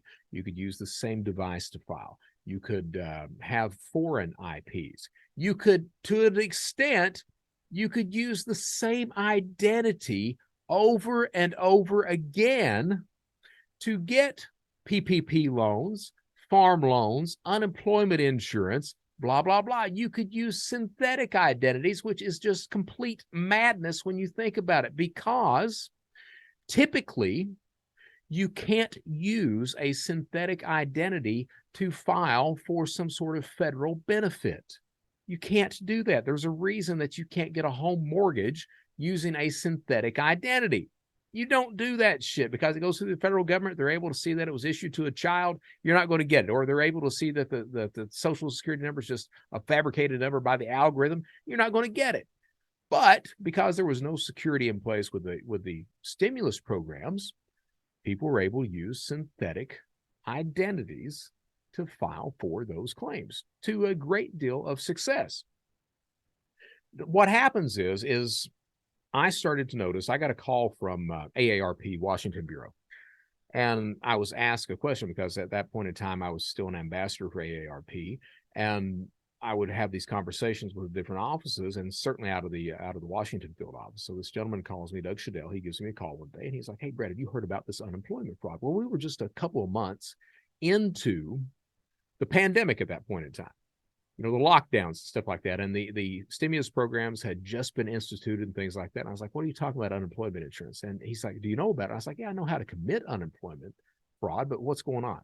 And he started to tell me about this Nigerian group who had been filing fraudulent unemployment claims because of the amount that Washington state was paying on a weekly basis. And it was like $9.48, $12.48, some bullshit like that. It was a decent amount of money. Unless you live in Washington state, where no amount of money evidently makes sure that anyone has anything near a decent livelihood.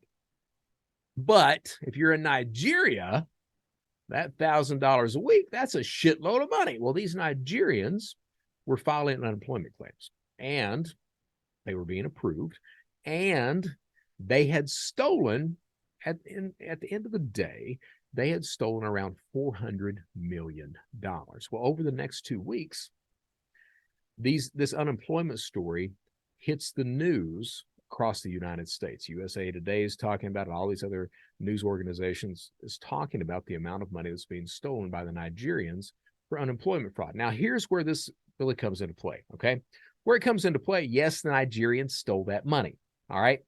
I'll talk about them more in a second, but the way that cybercrime typically operates, the forums, the channels, the things that are out there, the dark web, the way that typically operates is fraudsters do their research, they read white papers, they read the news, they read indictments, they read things like that in order to get insight and knowledge of where they need to be concentrating their criminal techniques, what targets are out there, where is it profitable, okay? So we read the news. This shit hits the news and it's talking about unemployment. Now, it doesn't take a genius to start to figure out, well, shit, that's the government. They're not the best people in the world when it comes to security. And they quickly found out not only are they not the best people, but there's no security in place whatsoever. Because what you do is you read that story about the Nigerians, then you grab some identities, and you start to test things within a few hours. You start to test things. You grab a prepaid debit card or a Chime account or a Cash App account, and you start to test the files. And you start to see that, hey, they're being approved. Oh, shit. Then the next part of that test is, are they not only approved, but are they funded?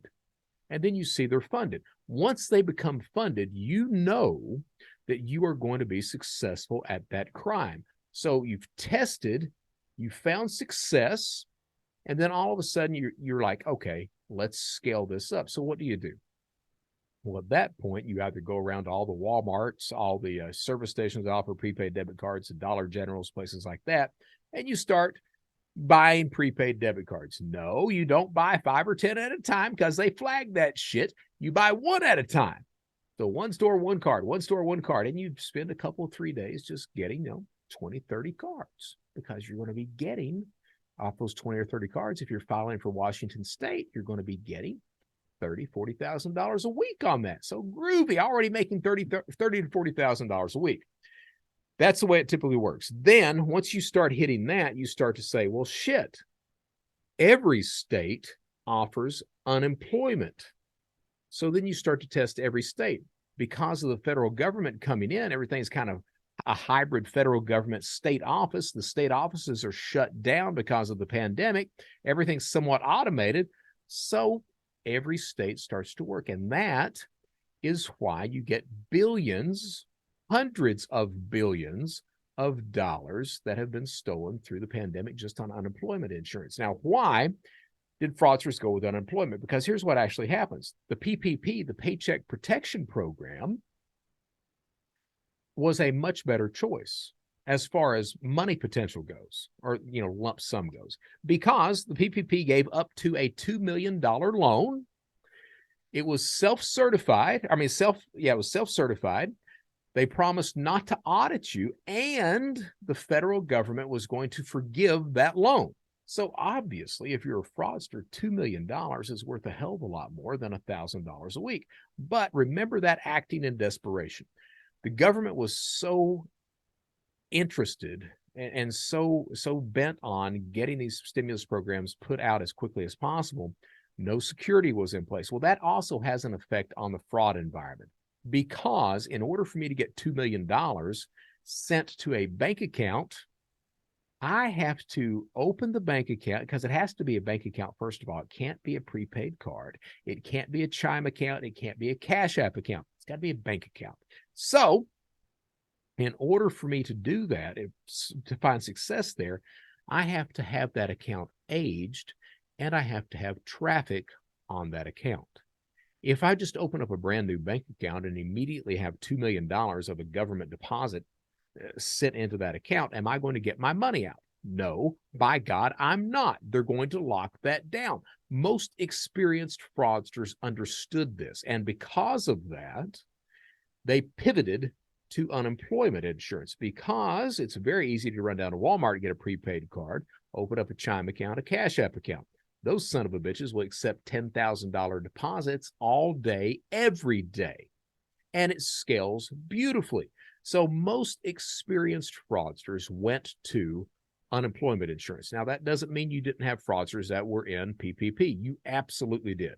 But those people already had bank accounts set up ready to go with something, or, and this is where you see a lot of the arrests that take place, or those fraudsters were not very skilled, and they used something to have the money deposited in that was related to them. Maybe they used their own business to commit the fraud. Maybe they used their own bank account to have the money deposited into, or a friend's bank account or something like that. So when the investigation determined that fraud had been committed on PPP, investigators look at it and they say, well, where was the money deposited? So they say, well, let's go down and see what this house looks like. So they pull up this guy's yard. In the yard is a piece of shit Maserati, the Yugo of supercars. One agent looks at the other and says, I think we're at the right place. Next thing you see is the Yugo of supercars, that Maserati on the back of a car hauler, and the perp being frog marched out to the police car. That's what happened. Most experienced fraudsters knew better than to even try that. So they pivoted over to unemployment. That's why you see kids, 16-year-olds, on Telegram that were bragging about stealing $60,000 a week. I don't care what fraud people were talking about or were engaged in at that point in time, whether it be credit card fraud, new account fraud, account takeovers, bot attacks, synthetic fraud, HELOC, student loan fraud, what have you.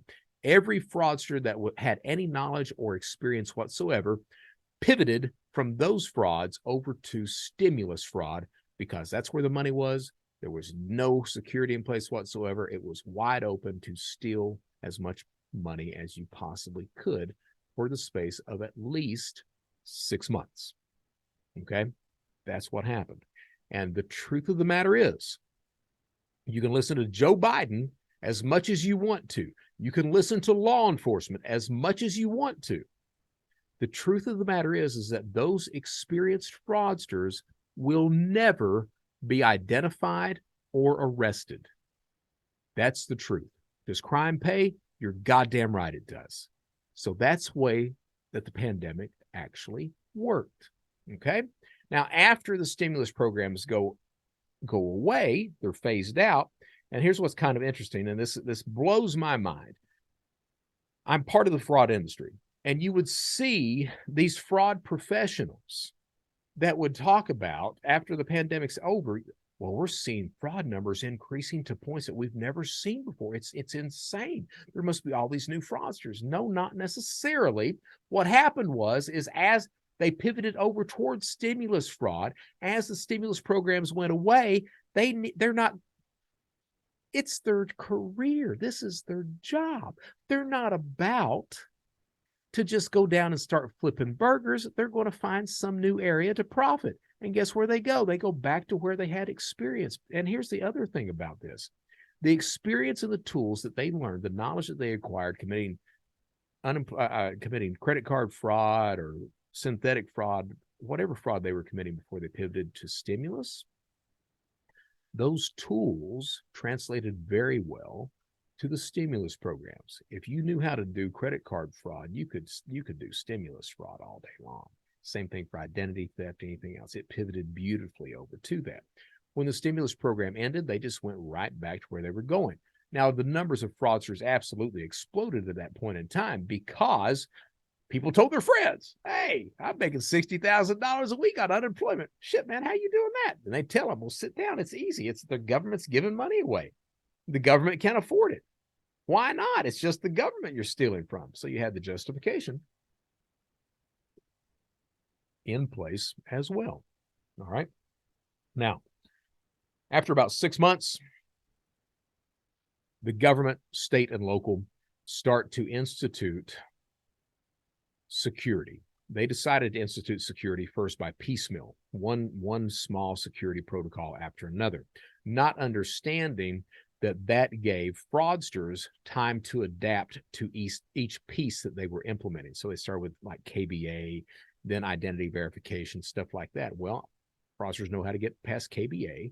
They know how to get past identity verification. We're going to talk about that more as we go along in today's show. So they instituted it piecemeal, thereby allowing more fraudsters, more experienced fraudsters to adapt to that in a very slow way. Okay. So it was very easy for fraudsters to overcome that one step at a time as they instituted these programs. End of the day, we are looking at well over $1 trillion being stolen through these stimulus programs, money that could have went toward our economy, toward our infrastructure, toward businesses and individuals who actually needed it. Instead, it went toward fraudsters who profited from it, who will never be arrested, identified, prosecuted, anything else like that. So that's what happened. Now, I would like to show you, before we move on to the next segment of the meat of today's episode, I'd like to show you some of the information that was shared on these criminal channels. Specifically, I'm talking Telegram.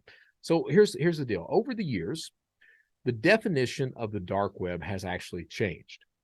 It used to be specifically meaning the Tor browser and the websites that were used accessible only using the Tor browser. Okay, and they were .onion addresses. So that was the issue. Now the problem with that is that there's a lot of what's called friction when it comes to using the Tor browser.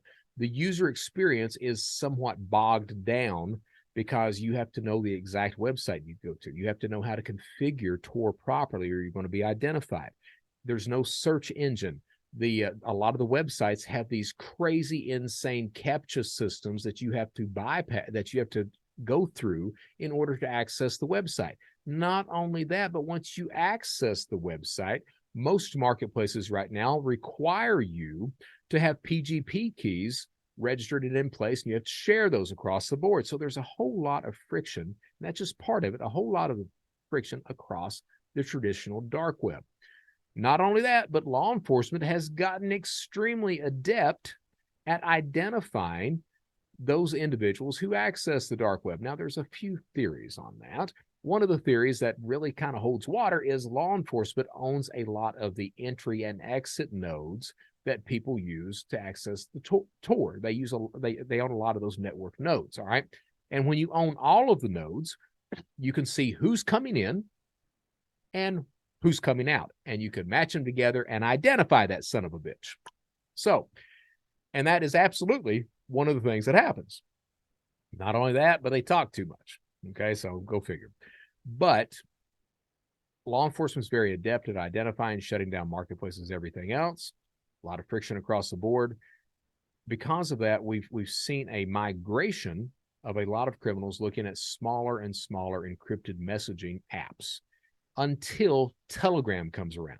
Telegram right now is the Wild West of cybercrime. It is friction-free. It's an app you can download to your phone. You can run it on your browser or your desktop, what have you. It's encrypted out of the gate. It has a search word function. You don't have to know where you're going. You can do a keyword search and find whatever the hell you're wanting to find illegally, all right?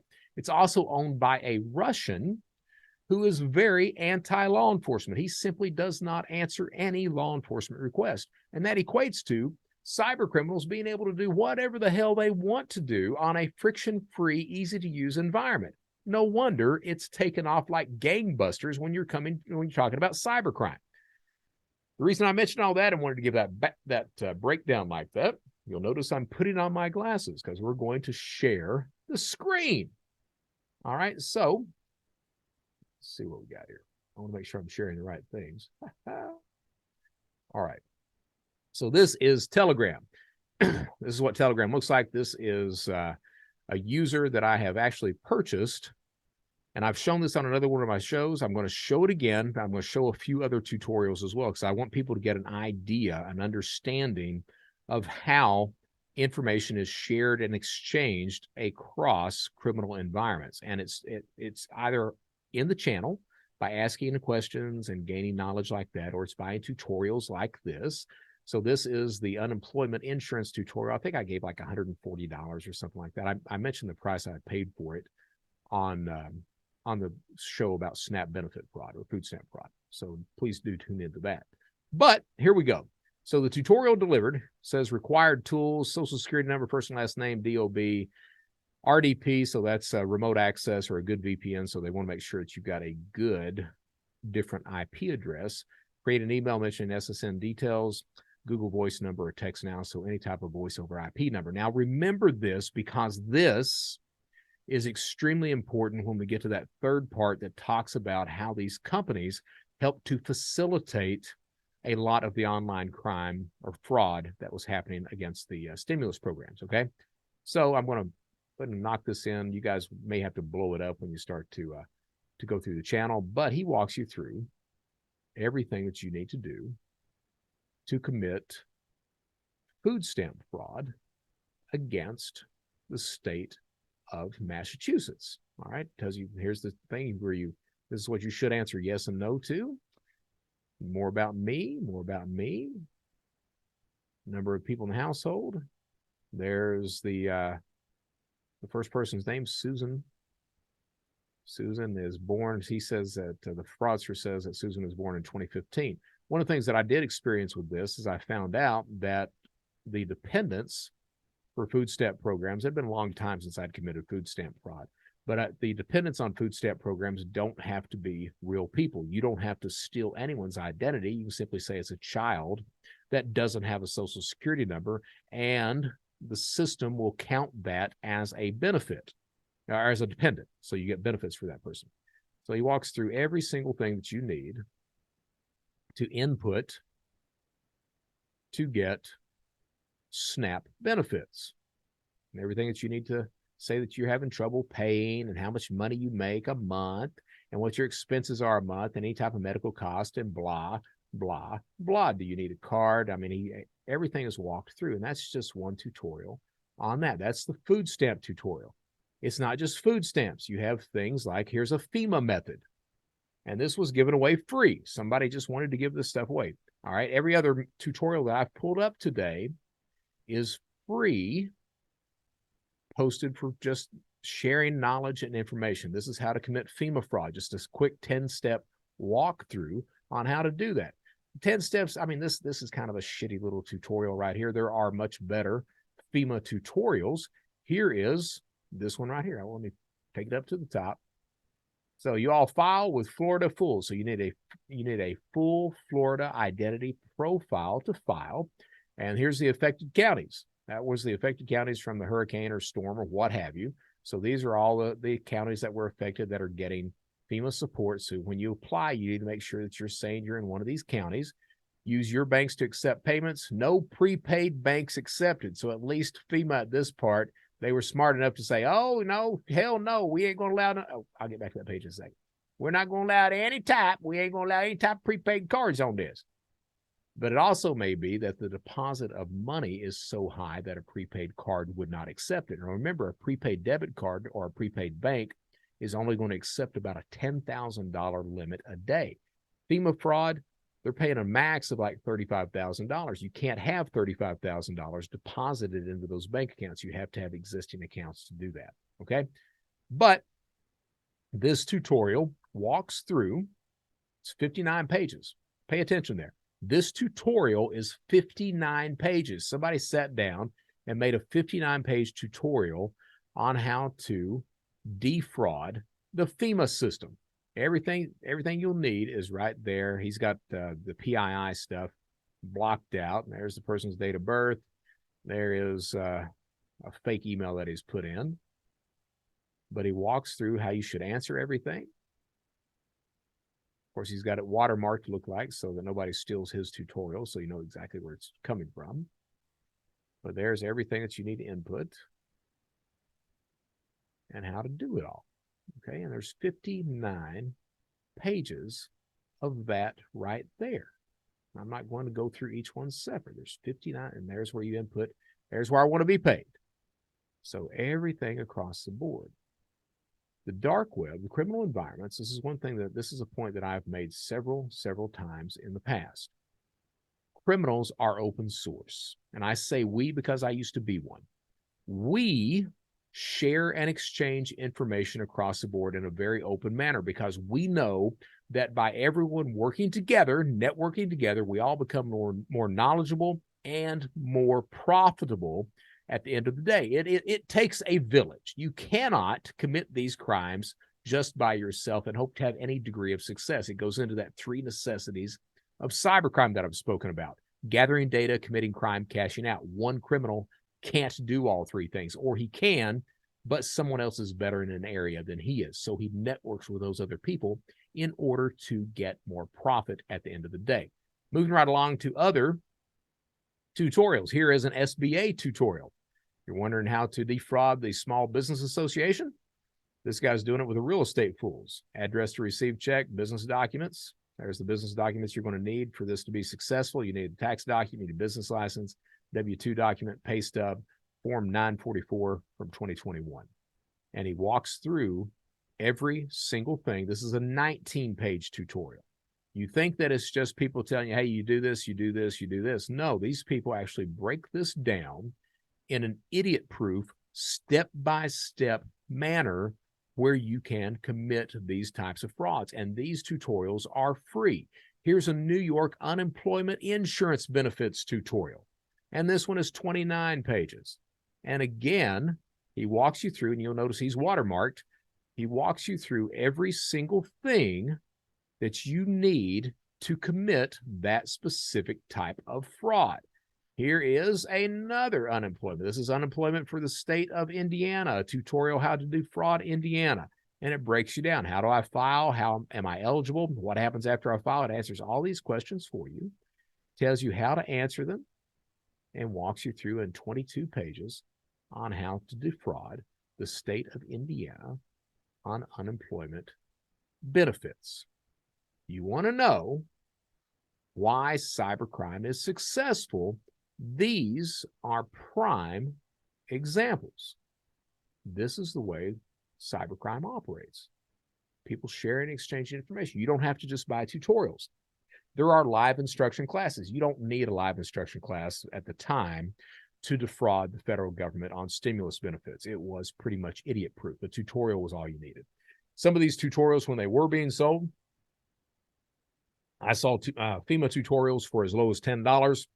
The food stamp tutorial, $2 to $250, but I bargained it down to $140. PPP, farm loan, those types of tutorials would really depend. It really depended on when it was wide open. Those tutorials were cheap. We're talking $30 to $50 a piece.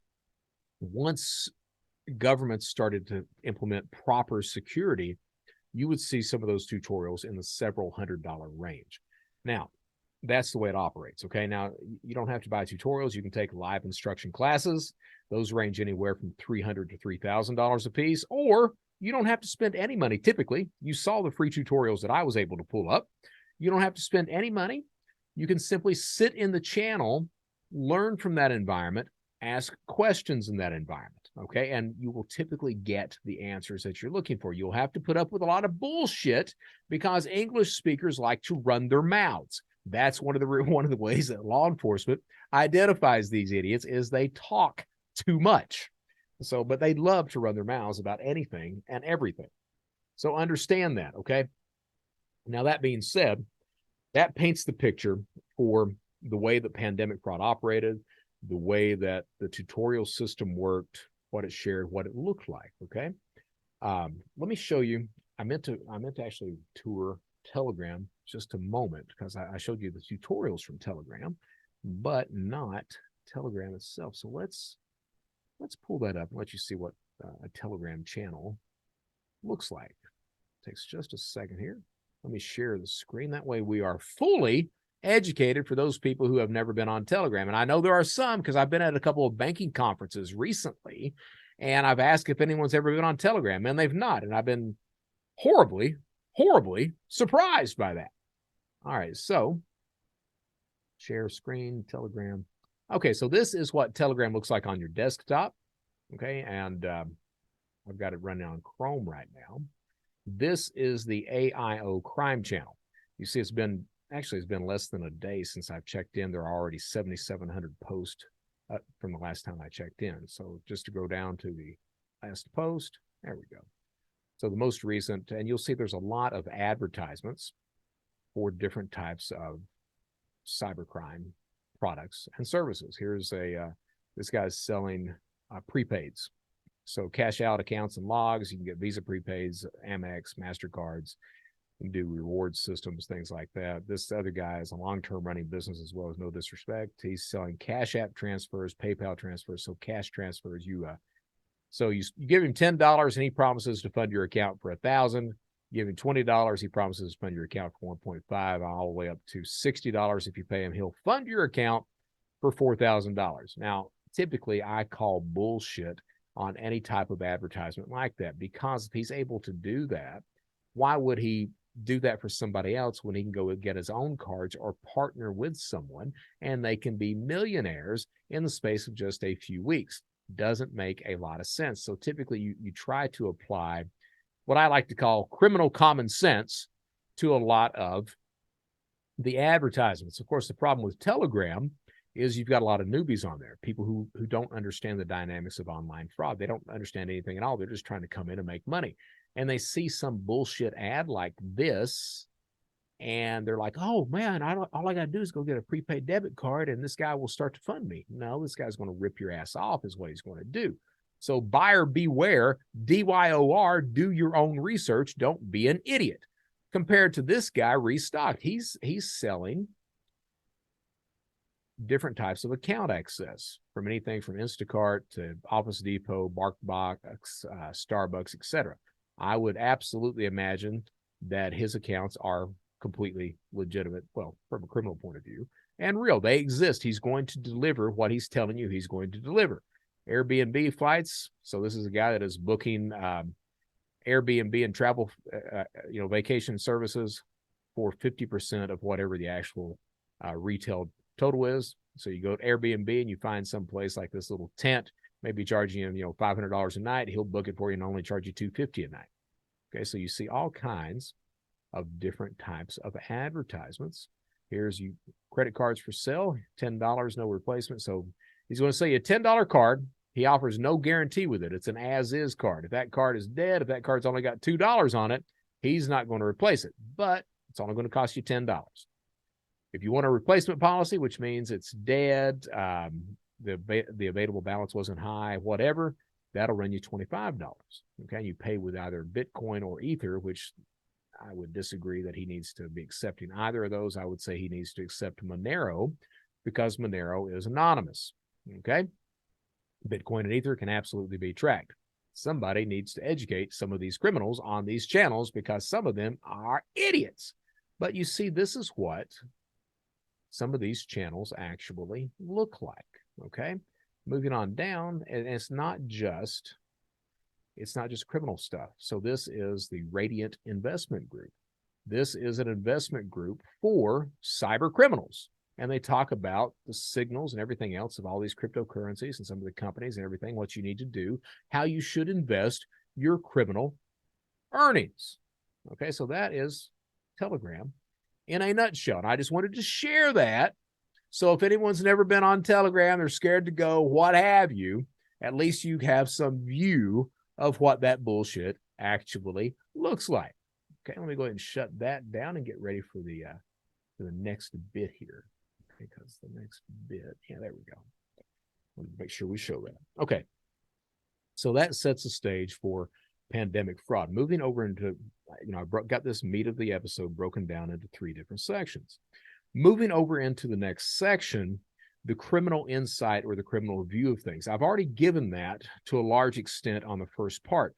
What I would like to add to that, and this is going to be a much shorter section, what I would like to add to that is I was very fortunate. I've got people both on the good guy side of things and on the bad guy side of things who respect me. And I'm going to tell you guys, the way you earn respect is don't be an asshole. I know that I come off as an asshole sometimes, but I am not judgmental. I am not. I'm judgmental against when the shit's hitting the fan. You take these companies like Chargebacks 9/11, Binance, you take Joe Sullivan. I'm judgmental as hell about that because you have signed on to do the right damn thing. That's what you've said you wanted to do with your life out of the gate. All right. And then you've become a hypocrite. So I'm very judgmental to hypocrites, that hypocrisy. And I'm going to call that out, whether you're a Telegram criminal or whether you're a company that is just screwing over a shitload of people. All right. I do believe in doing that. That would be my tick right there. That's when I become this pure asshole all of a sudden. Now, the point I'm getting at is the reason that I am able to engage with criminals and them talk with me is that I don't come off as judgmental. I've actually been there. I know what that life is like. All right. I know the pressure. I know the anxiety. I'm also aware of the cognitive dissonance that is rampant throughout that environment. I've yet to meet I've met a couple of criminals who say that they know they're doing wrong and that it's their choice to do that, and bang, bang, bang, bang, bang. And I've even believed those few people that I've talked to who have told me that. Most are not like that. Most will tell you, because of their cognitive dissonance, their faulty thinking, most will tell you, I don't have any other choice. This is the only way I can make money. This is the only thing I know how to do. Why would I go to school making X amount of dollars and pay tuition when I'm already stealing this much money? These are the types of excuses you get. That shows that cognitive dissonance. But I don't judge these people because you know what? I used to be right there with you. I used to say that same damn shit. I know where you're coming from. I'm going to try to talk to you. I'm not going to preach to you. I'm going to say, hey, get out of this shit before you go to prison, because you're going to lose all your friends, your family members, associates. Your life is going to stop. You're going to get out, and you're going to have absolute hell when you get out of prison. That's the kind of conversations I have, but I say it with respect because I've been there, I've done that. And because of that, I get people who talk to me because they know I'm not calling them a piece of shit. And that is so rampant on the good guy side. As a matter of fact, on LinkedIn, there's been people time and time again, these fraud professionals who come out, well, what should we call all these criminals? Calling them criminals or fraudsters, that's being too nice. Guys, just do your fucking job. How about that? You want to know what the criminal mindset looks like and how criminals operate and everything? Go hang out. Don't be judgmental, and you might learn something. That's not saying they're not doing bad. They absolutely are. But you're trying to learn from these individuals as well. If you expect that type of discussion and rapport and relationship, you don't get that by denigrating someone. Okay? And they are absolutely breaking the law. They absolutely need to be in prison. Okay? But have some courtesy. Goes back to that thing we were talking at the beginning of this show 2 hours ago about faith, the Bible, and stuff like that. Treat people the way that you would want to be treated, regardless of how you have been treated. One of the big takeaways in life, I would say. Now, I'm through preaching. So, anyway, I was looking at the screen here. Before we get to the third part, I was fortunate enough that a criminal reached out to me. So one of these cybercriminal fraudsters reached out to me. He wanted to be called Wally because he had eaten Walmart alive in the mid-2000s, and I have no doubt that he did. He's served prison time. He has also committed a wide swath of stimulus fraud, from PPP to unemployment to SBA farm loans, things like that. So he was very experienced with that. He contacted me on one of these platforms that I'm on social media with, and I had no idea who he was. He simply said, hey, I got some stuff to tell you. I'd like to talk to you. Well, here's the thing. I talk to most anybody. Typically, my discussions are somebody who is coming out of a life of crime, or someone who has been victimized, or someone who's been abused, and they want to have just to talk with me because I share a lot of that on my shows. Well, I agreed to have a phone call with this guy, and it turns out he was a criminal. So I'm like, shit, I wish I had recorded this. I didn't record it. He didn't want me to, so I was more than happy with that. So I'm just going to talk about some of the stuff that he shared with me. And he was in a Telegram group of about 40 people, and overall they stole about $35 million. I think he gave a quote between 26 and 35, something like that. But tens of millions of dollars is what they stole through stimulus programs. And he was telling me that these companies, BlueVine, MoneyLion, Cabbage, all these other companies that were out there, that it was very easy to steal money from them. He gave an example. He was talking about, PPP for several months. I call it 6 months because that's what it was. I don't think he really knew how many months because they were so busy stealing money. But for the space of several months, he says that it was wide open, that any PPP loan that you put through would be approved. And they were not doing PPP loans for $2 million. They were doing PPP loans for the minimum. The minimum was $20,833. I know because I got 2 PPP loans, which I was entitled to. So they were defrauding PPP loans for $20K at a pop. All right. And he told me at one point that he had, 35 phones, each phone connected to an account, and each phone was expected to fund. So you can figure, let's add it up. Of his 35, well, calculator here. I mean, I could do it. Let's see, there's the calculator app. Let's share it because it'll look good. It'll look good on the video. All right, let's see here. Where are we at? We're at share screen, Brady. Share screen. There's our calculator.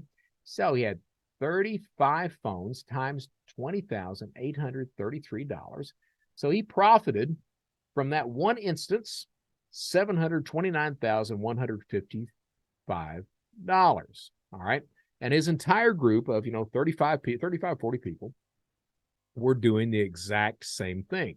Not a one-time thing, but on a weekly or monthly basis. So he made pretty good bank, is what he did. All right. And then what he says is as they're shutting down, they get to the point where they deny every PPP loan that's coming through. All of it shuts down. Now, I've got documents I'm going to go through here in a minute that discuss why it shuts down.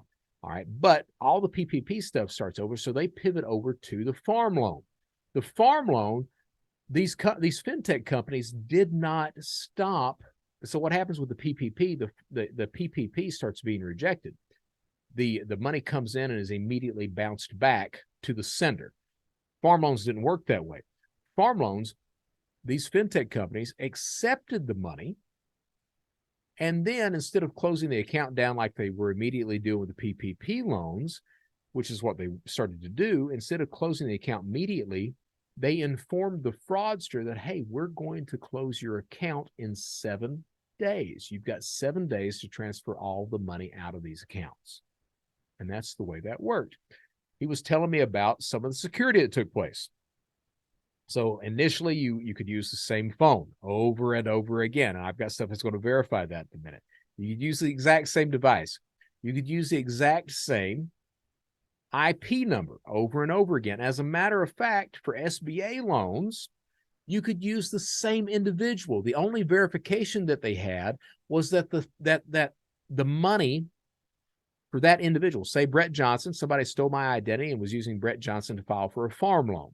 So if I have it deposited to a Chase account, it would go through and approve. Now, I couldn't use Brett Johnson again for that same Chase account, but I could use the exact same Brett Johnson identity for a Wells Fargo account or a Bank of America account or some other account like that. That's the way that these things were actually operating at that point in time. He told me that one of these companies, I think it was Womply. Is Womply or BlueVine? No, I'm sorry, is BlueVine or MoneyLion. He told me that they instituted identity verification. Specifically, they first started by just wanting a copy of the driver's license until they found out now these son of a bitches are putting in fake driver's license.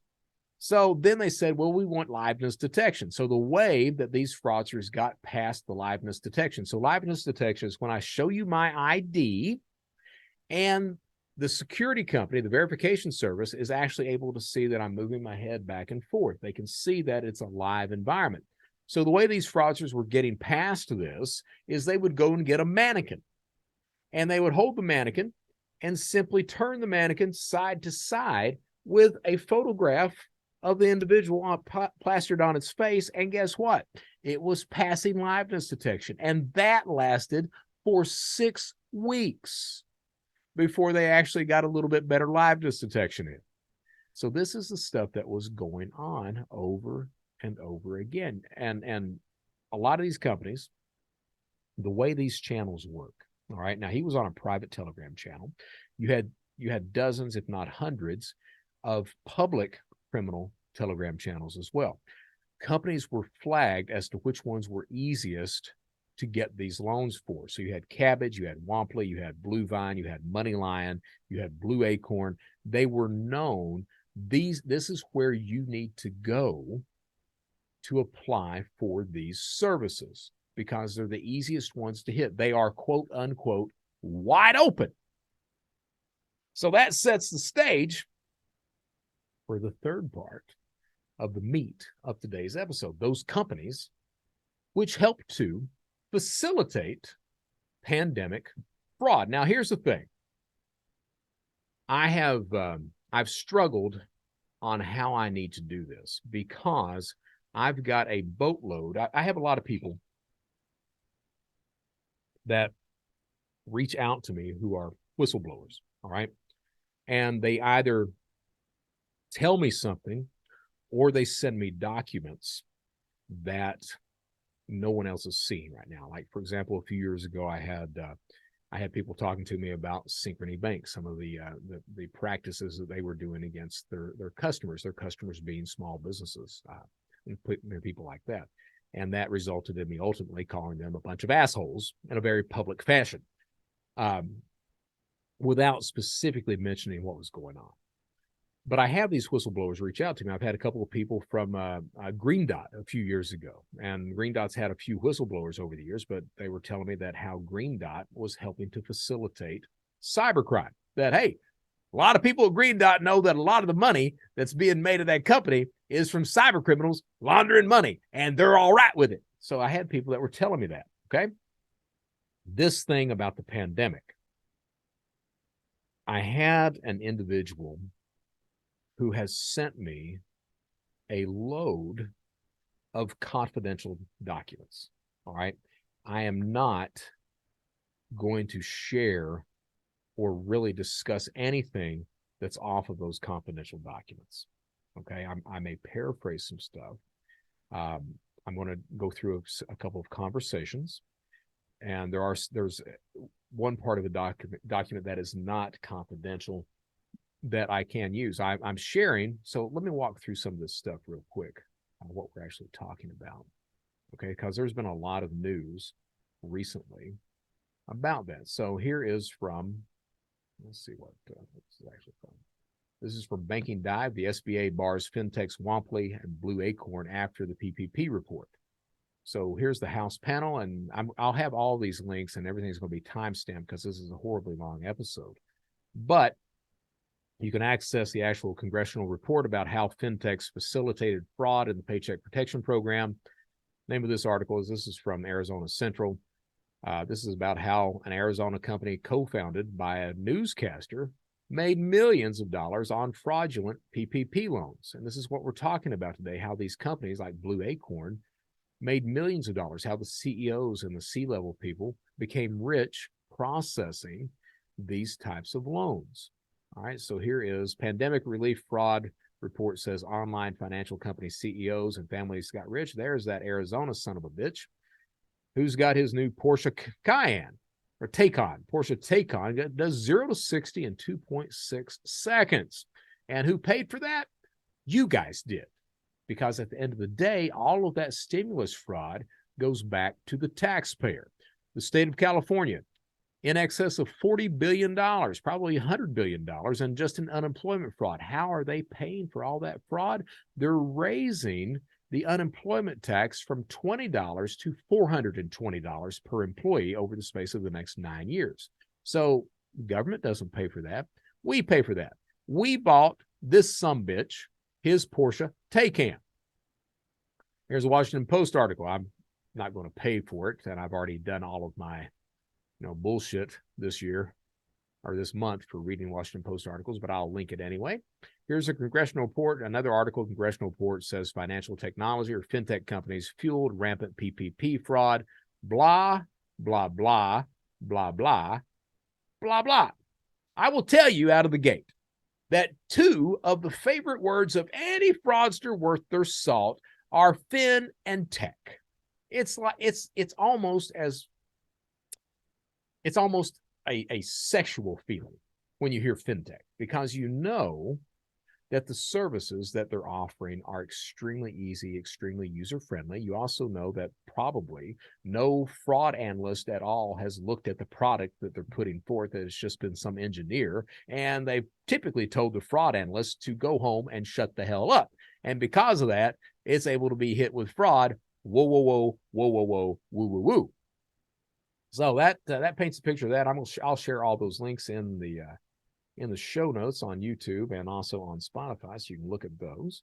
Now, let me get to where I'm going, where I can actually share some of this stuff. Let's see what we're talking about. I think, this is not marked confidential until the addendum, which is, okay, so we're going to go through some of this stuff as soon as I cut off this right here. All right. And this is talking about Harvest and Womply. Let's see here. Womply's assurances and I don't want us to talk about. Okay. So this is a letter to. Let's go ahead and share screen. So you guys at least have some visual representation of what I'm talking about today. let's go ahead and share screen. And this is not confidential, so I can talk about this. This is page 3 of a letter sent to the Honorable James E. Clyburn, politician. And for the below questions, unless otherwise instructed, let me make sure here. I was saying all these assurances. In fact, Harvest believes that it identified and reported more ineligible and or fraudulent applications than if it had simply been performing a manual review. So you got to figure, and what they're talking about on this section right here is that most of the reviews were automated, okay? And understand that there weren't a whole lot of people in businesses.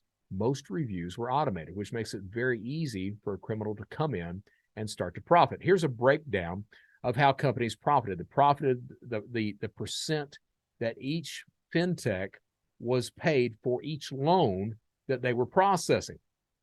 Okay, lenders' fees for processing PPP loans were prescribed by the SBA. So the Small Business Association are the people who said, this is what we're going to pay you for processing these loans. Okay, so 5% for any loan of not more than $350,000. So somebody, $20,000 loan, we're going to give you 5%.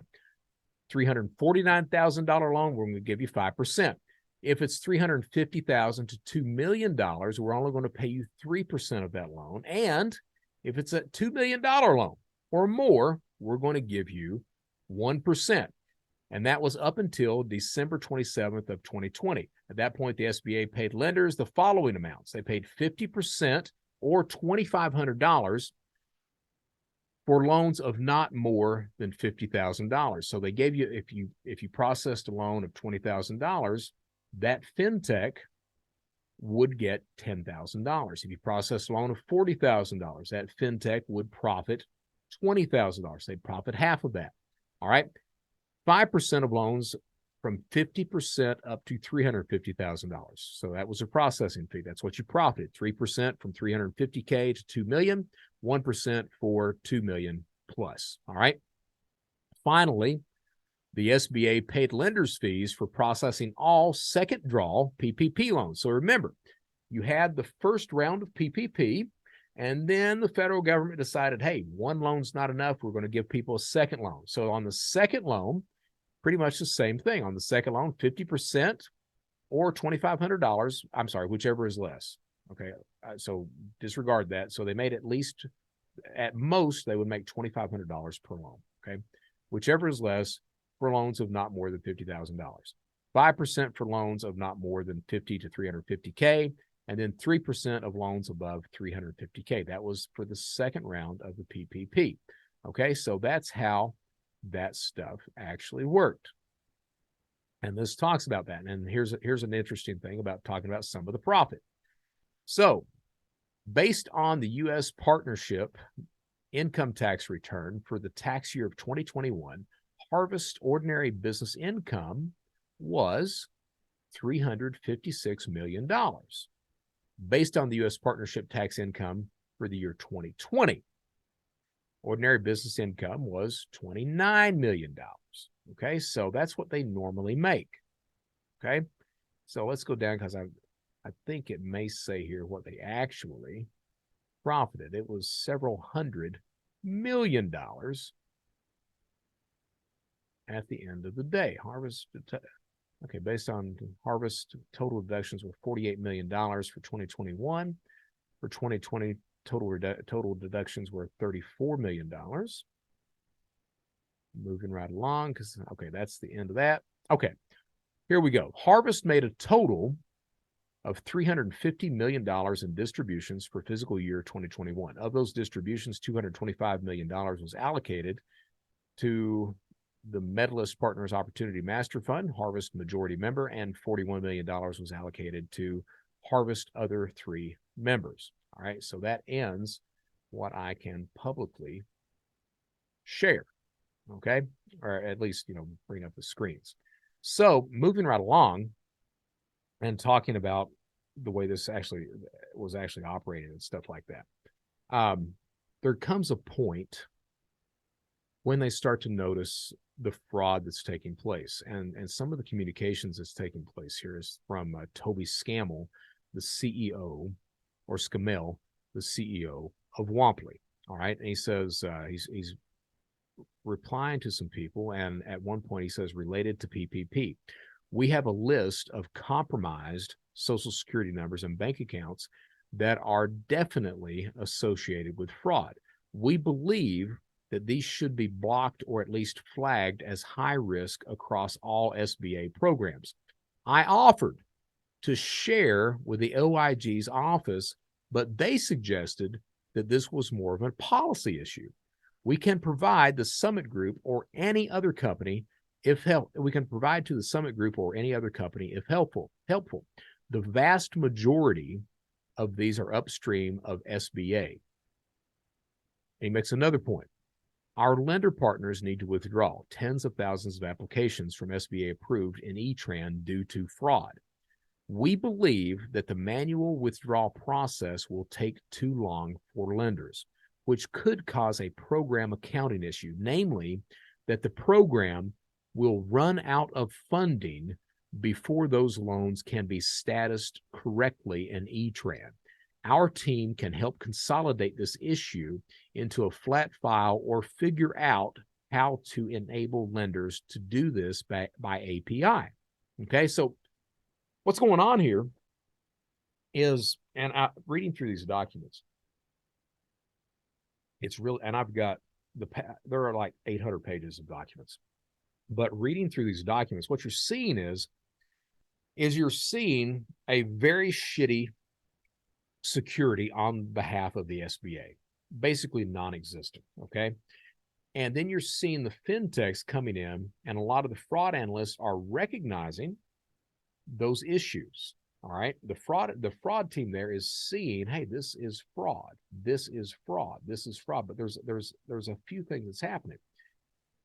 As the company may be trying to report it to the SBA or saying, hey, we can give you these socials so you can ban them across the board, SBA is coming back and saying it's a policy issue. You know, policy has to be changed. So they're not acting on it.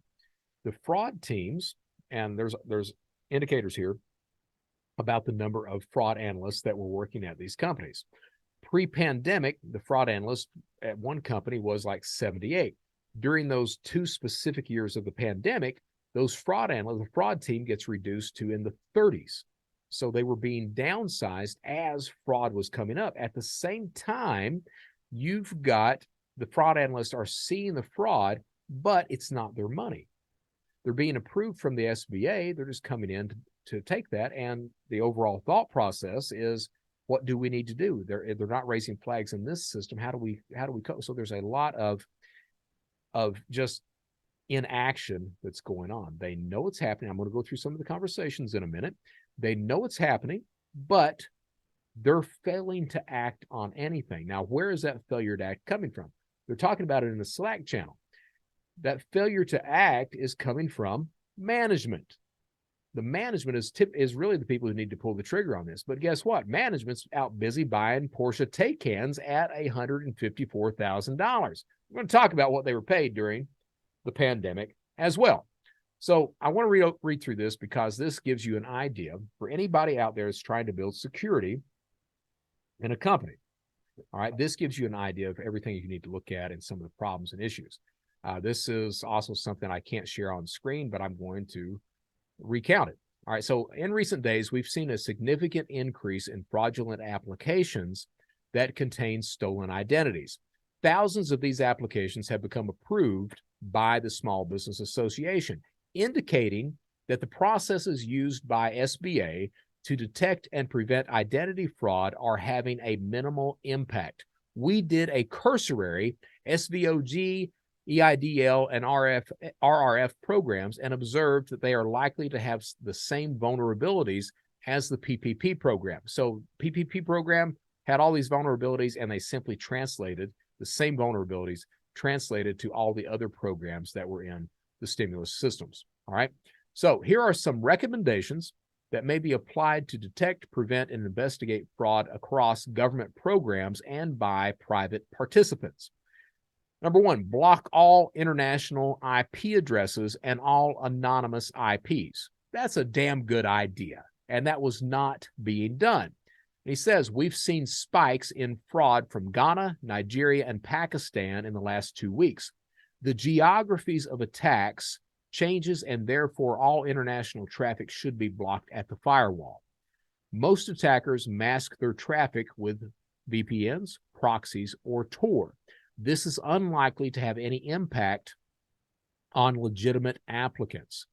IP traffic must be blocked at all levels, including by any third-party solution.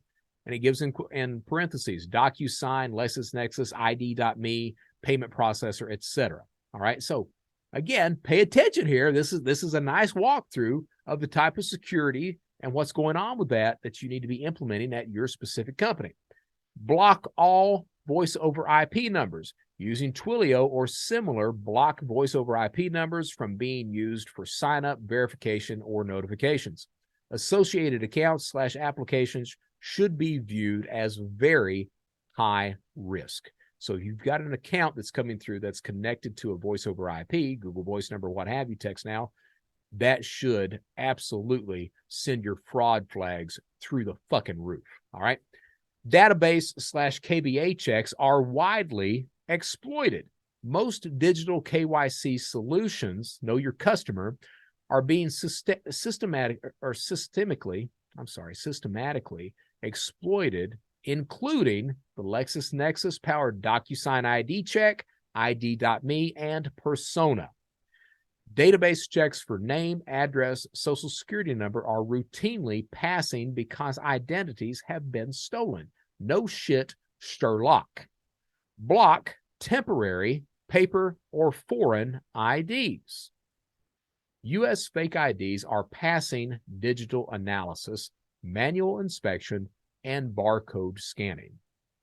Understand what we just said there. You've got a lot of security companies that claim that, oh, we've got, we scanned the barcode. They can't get that barcode right. Here you've got a fintech that's telling you in no uncertain terms that fake IDs are passing digital analysis, manual inspection, and barcode scanning. Other IDs should not be accepted. Expired IDs don't appear to be a strong indicator of fraud at the moment. Bear that in mind. Here's another one. Use video selfies with strict liveness checks. Dolls, mannequins, remember what I told you about the criminal that I talked to. Dolls, mannequins, masks, animations, and deep fakes are exploiting technical holes in video selfie technology, including liveness checks that require head movement, blinking, and mouth movement. Videos and images should be manually reviewed. So I've bitched a lot about ID.me in the past. This is one of the things that ID.me got eaten alive with, okay? And they're not the only ones. There were other companies eaten alive with that as well. Block online banks at their routing number. And what he says is he says, Walmart Money, Green Dot, Vero, Lily, and others like them are all strongly correlated to fraud and fund transfers and should be blocked to these banks. The routing number should be blocked. The fact that someone has an account open with one of these companies should not be reassuring. Their KYC processes are so weak that they are irrelevant and instead should be viewed as a reason to classify their application as high risk. And I've spoken about this for years. The use of prepaid debit cards is an absolute criminal. For criminals, it is fantastic because KYC is pretty much non-existent. As a company, you need to be aware of the routing number that's used that's associated with these prepaid cards. And again, it should send fraud signals through the roof. This guy says the exact same thing. Require funding into a named bank account via ACH. While many banks have substantial issues with KYC and stolen accounts, it's very important to have funds electronically deposited into a named account. Deposits onto prepaid cards should be strictly prohibited because this eliminates a critical factor or layer of fraud prevention. So ACH has to be named into an account that's got a name to it, not just a number, okay? Require business bank accounts. For programs or applications that require a registered business entity, require business bank accounts for all deposits. This should be independently verified with the RDFI. Where possible, ACH descriptors and routing numbers should be clearly separated and identifiable to aid RDFIs in their own fraud checks. If you're getting a business transfer, you need to be having it into a business account. Security pops up at that point. Again, all these little tags that I'm talking about, bullet points, this is how you run fucking security. And this was not being done. This is why he's saying this is what everything needs to be done. All right. Apply strict rules after a funding failure. Conduct manual reviews on all data and limit the number of retries or changes. Where possible under the rules of the program, add increasing delays for subsequent deposit attempts. First, try to add 5 days, 10 days, etc. This will add time for the RDFI to close accounts in case they detect fraud. And I've spoken about this before. Fraudsters look to get the money out as soon as possible. If you are delaying that, the longer you delay, it sends shockwaves through the entire criminal underground. They share and exchange that information. They know it's time to move on to a different victim, a different target, a different way to launder money. Require minimum bank activity. If possible, use Plaid, Yodlee, etc. transaction data to verify bank activity existed at least 30 days ago. Remember what I said, you have to age those accounts out. Bank statements aren't useful for this purpose. They're too easy to fake. So you have to be able to verify that there's actual traffic on the account. I mentioned that. In order to have those government loans deposited, you need to make sure the account's got traffic on it, that it's got, some money in there, because his next bullet point, require a minimum bank balance of over $20. $20 is often the minimum required to open an account, and in general, fraud rings are reluctant to deposit money that could be frozen. Yeah, we're not into giving money away. We're not into throwing money away. So we really don't, we're spendthrifts. We're stingy. We don't like to spend money where it's not going to, result in profit. So they're absolutely right in that. Often it's not possible to collect this data due to institution or API failures. Restrict bank account usage. Limit the count of deposits and count of tax IDs on applications associated with each bank account. Yeah, you want to make sure that a named bank account doesn't have 50 different names attached to it where you can accept 50 different government checks deposited to it. That would be a bad idea. Yet, again, that was what was happening during the pandemic with a lot of this stimulus fraud. Anonymous IDs and browser fingerprints. Jesus. So understand that a lot of fraudsters, they were using privacy browsers. More specifically, they were using the Tor browser to file all of these claims, and they were going through just fine. This guy says, identify clusters of browser fingerprints and cookie-based anonymous IDs to find fraud. Fraud rings rarely change their ID or fingerprints across applications, so these links help to connect fraudulent apps together. He's right to a degree. I would say that unexperienced fraudsters or inexperienced fraudsters don't change their device, their fingerprint, or their IP. The more skilled fraudsters, the way you actually do this kind of stuff is you come in like gangbusters. You're changing IPs, you're changing devices. Remember, Wally had 35 different phones, which means 35 different devices, 35 different browser fingerprints, 35 different IP addresses. That's the way it starts. You do everything properly out of the gate. Then once it succeeds, you become an expert in that, you see where you can start to cut corners. Can you use the Tor browser? Well, yes, you can.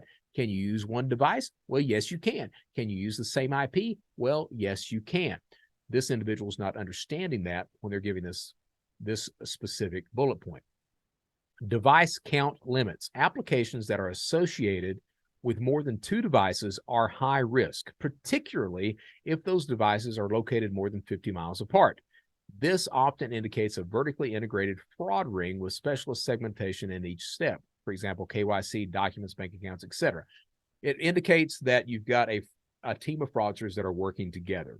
That some of these fraudsters, like for unemployment, they were filing claims out of the Ukraine, out of Russia, yet they had money mules in the United States. Or they would have somebody making their bank statements, sending those over, things like that. So you would have different devices accessing the same application. He's saying, hey, you got to watch out for that bullshit. Absolutely. And you got to understand why that stuff is actually taking place too. Limit IP addresses distance from database address. So database checks of social security number will often return a recent address that is more than 250 miles from both the address shown on the ID and or the IP address location. This appears to be frequently associated with fraud. Yeah, no shit. You're stealing someone's identity from Florida. Meanwhile, you're in Arkansas filing unemployment or food stamp claims. Yes, that's more than 250 miles away, that IP is. And yes, you should probably pay attention to that and think that something may be awry. Restrict tax IDs per bank login password. Where possible, if using Plaid or Yodlee, restrict the number of tax IDs from an application that can use the same login password for a bank institution. Absolutely. Use loan amount to identify risk. With PPP Schedule C and F filters, 95% of confirmed fraudulent applications have been within $500 of the maximum allowable amount of $20,833. Did you get all that? That is an outstanding way to run security. If you're wondering what you need to do with your security team, use those bullet points as a Bible, because by God, that's a good gospel right there. All right, so something else I wanted to talk about, and this is from Sam Tossig over at Cabbage. They were worried to beat all hell about the news reports that were coming out. I mean, they were contacted by all these different news agencies. This guy is writing a story. I'm writing a story on alleged Paycheck Protection Program loan fraud for the Project on Government Oversight. Oh, shit. A number of the loans we were examining were processed by Cabbage, and he asked a lot of questions.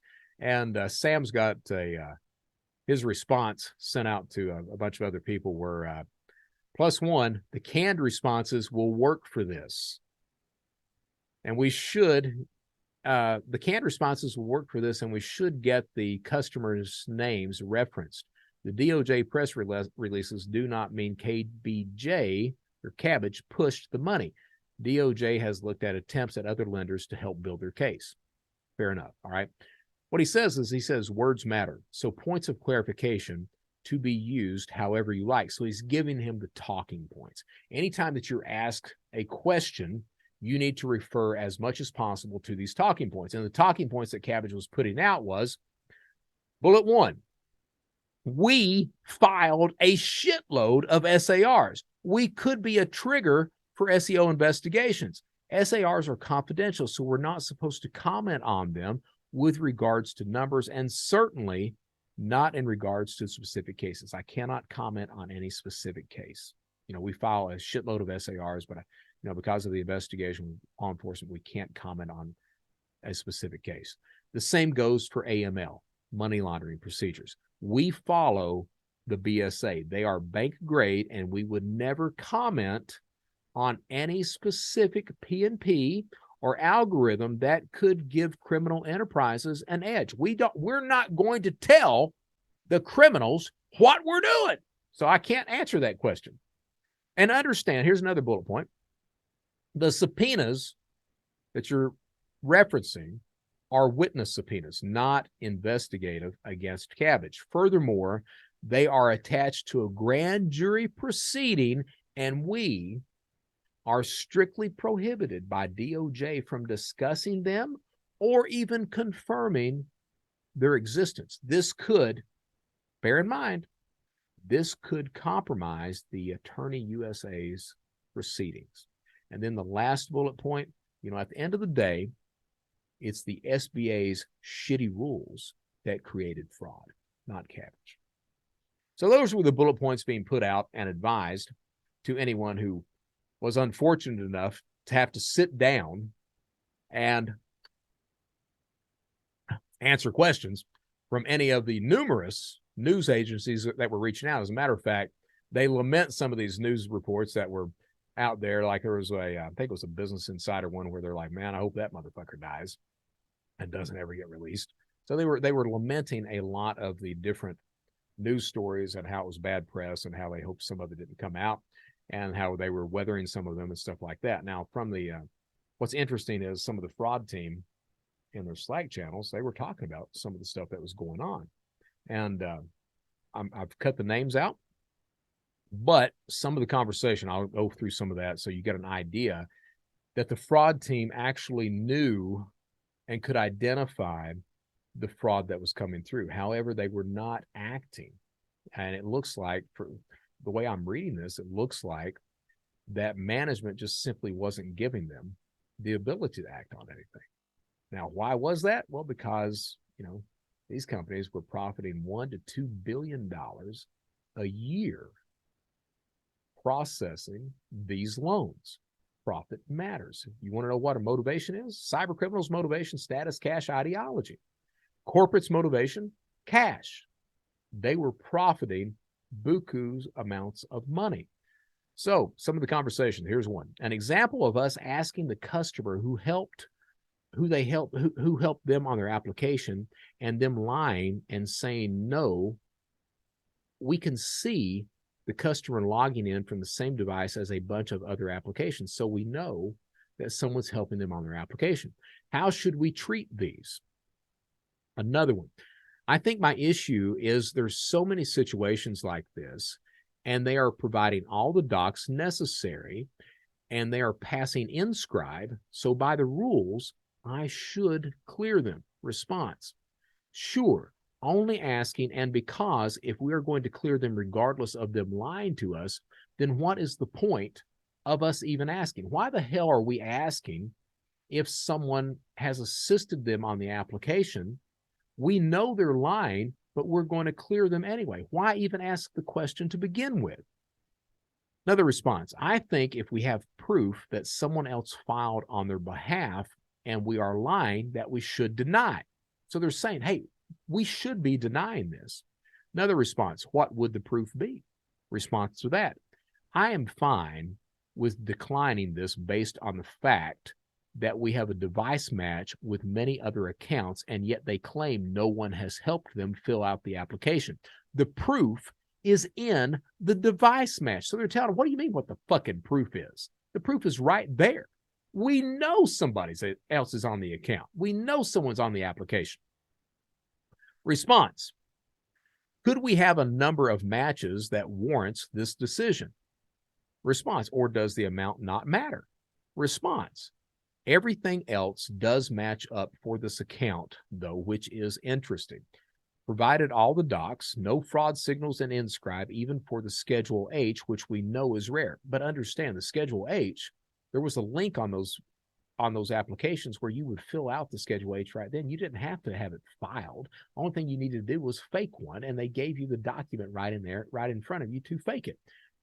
Refer to those Telegram tutorials, which would tell you exactly what you needed to fill in on that fake Schedule H. So yeah, even the Schedule H was passing just fine.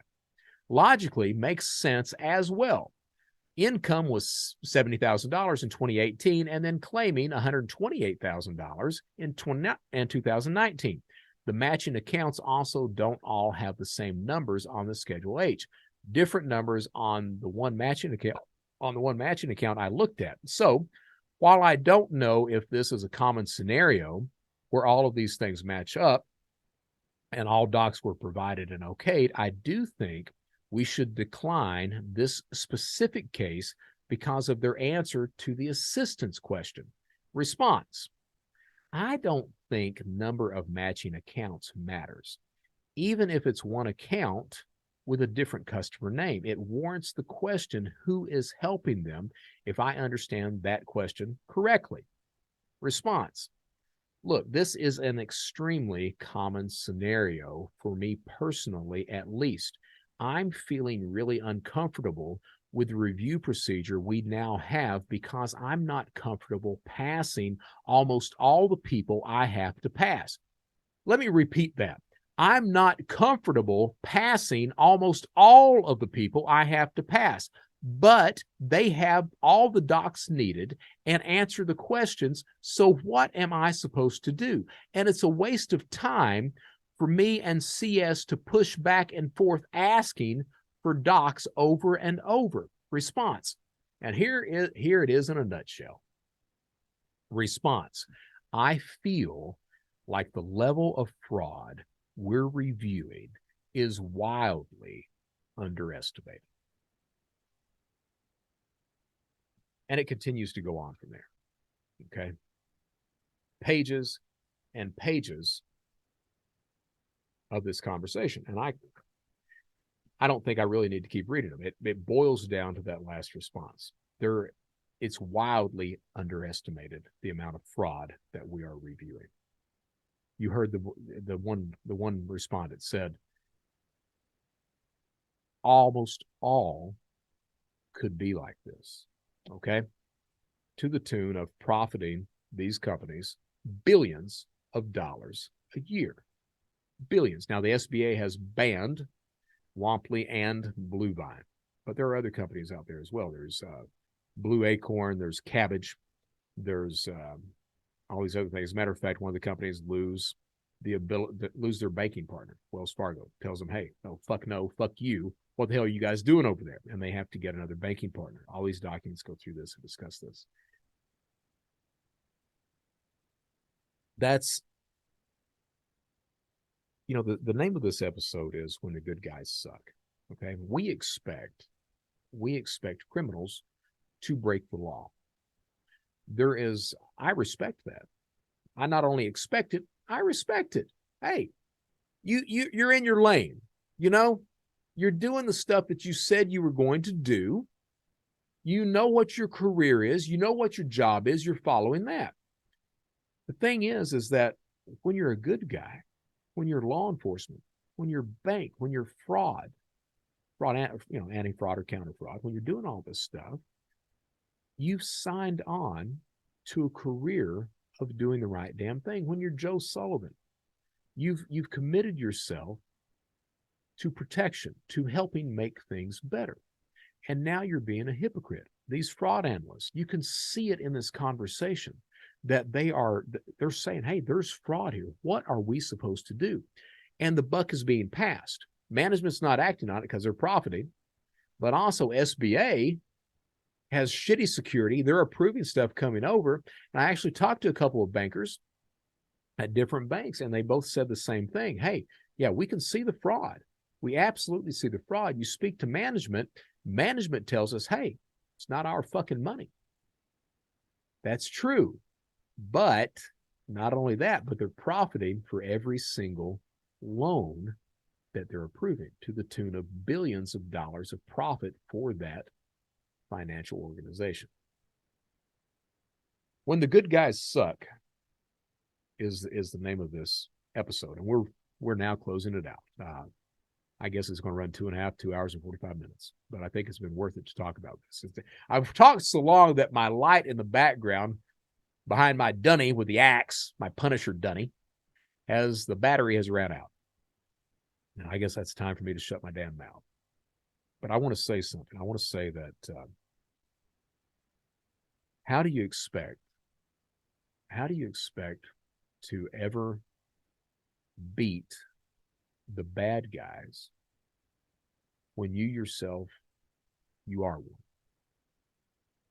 Now, I grant you, the fraud members out there, the fraud team, you guys, it looks like you guys were absolutely trying. And that typically is the way it is. You guys are absolutely trying. And you got your hands tied behind your back. As management doesn't do anything because they're out there buying Porsche Taycans, new homes, all this shit happen. They're out there doing all that. So my hat's off to you for that. I understand. I do. I understand the stress and the anxiety, and I feel for you for that. But I've also got to get on your all's asses for a minute, because all these news stories came out, and every fraud analyst on the planet, not everyone, there were a couple that spoke out, but most of you guys kept your damn mouths shut. You got to be willing to speak up or speak out. If you don't stand for something, you will fall for anything. And the failure to speak out against the stuff that's being done by these companies, the illegal activities that's being done by these companies, the furtherance of victimization against people, it's wrong. It's wrong. You gotta speak, stand up, speak out, speak up. Same thing with this chargebacks 9/11. Same thing with Joe Sullivan. They are not on your team. And goddamn, I hope you're not on their team. I'm really imploring you guys, okay? Until you get to the point where you're able to say what needs to be said, you are never going to win this battle. All right? As long as you've got companies out there that help facilitate fraud, governments that don't give a damn about the money that's being stolen, people who won't speak out, the bad guys are always going to win. Does crime pay? Yes, crime pays. Do you want to know why crime pays? Look at today's show. That's just one reason. And there are many, many more besides that. My name is Brett Johnson, and I think more than important than anything today is how we close the show. How do we close it? We close it by saying, stay safe, stay secure, stay vigilant. More important than anything, we close this show with the final words of just do the right damn thing. Brett Johnson, thank you for listening. Until next time.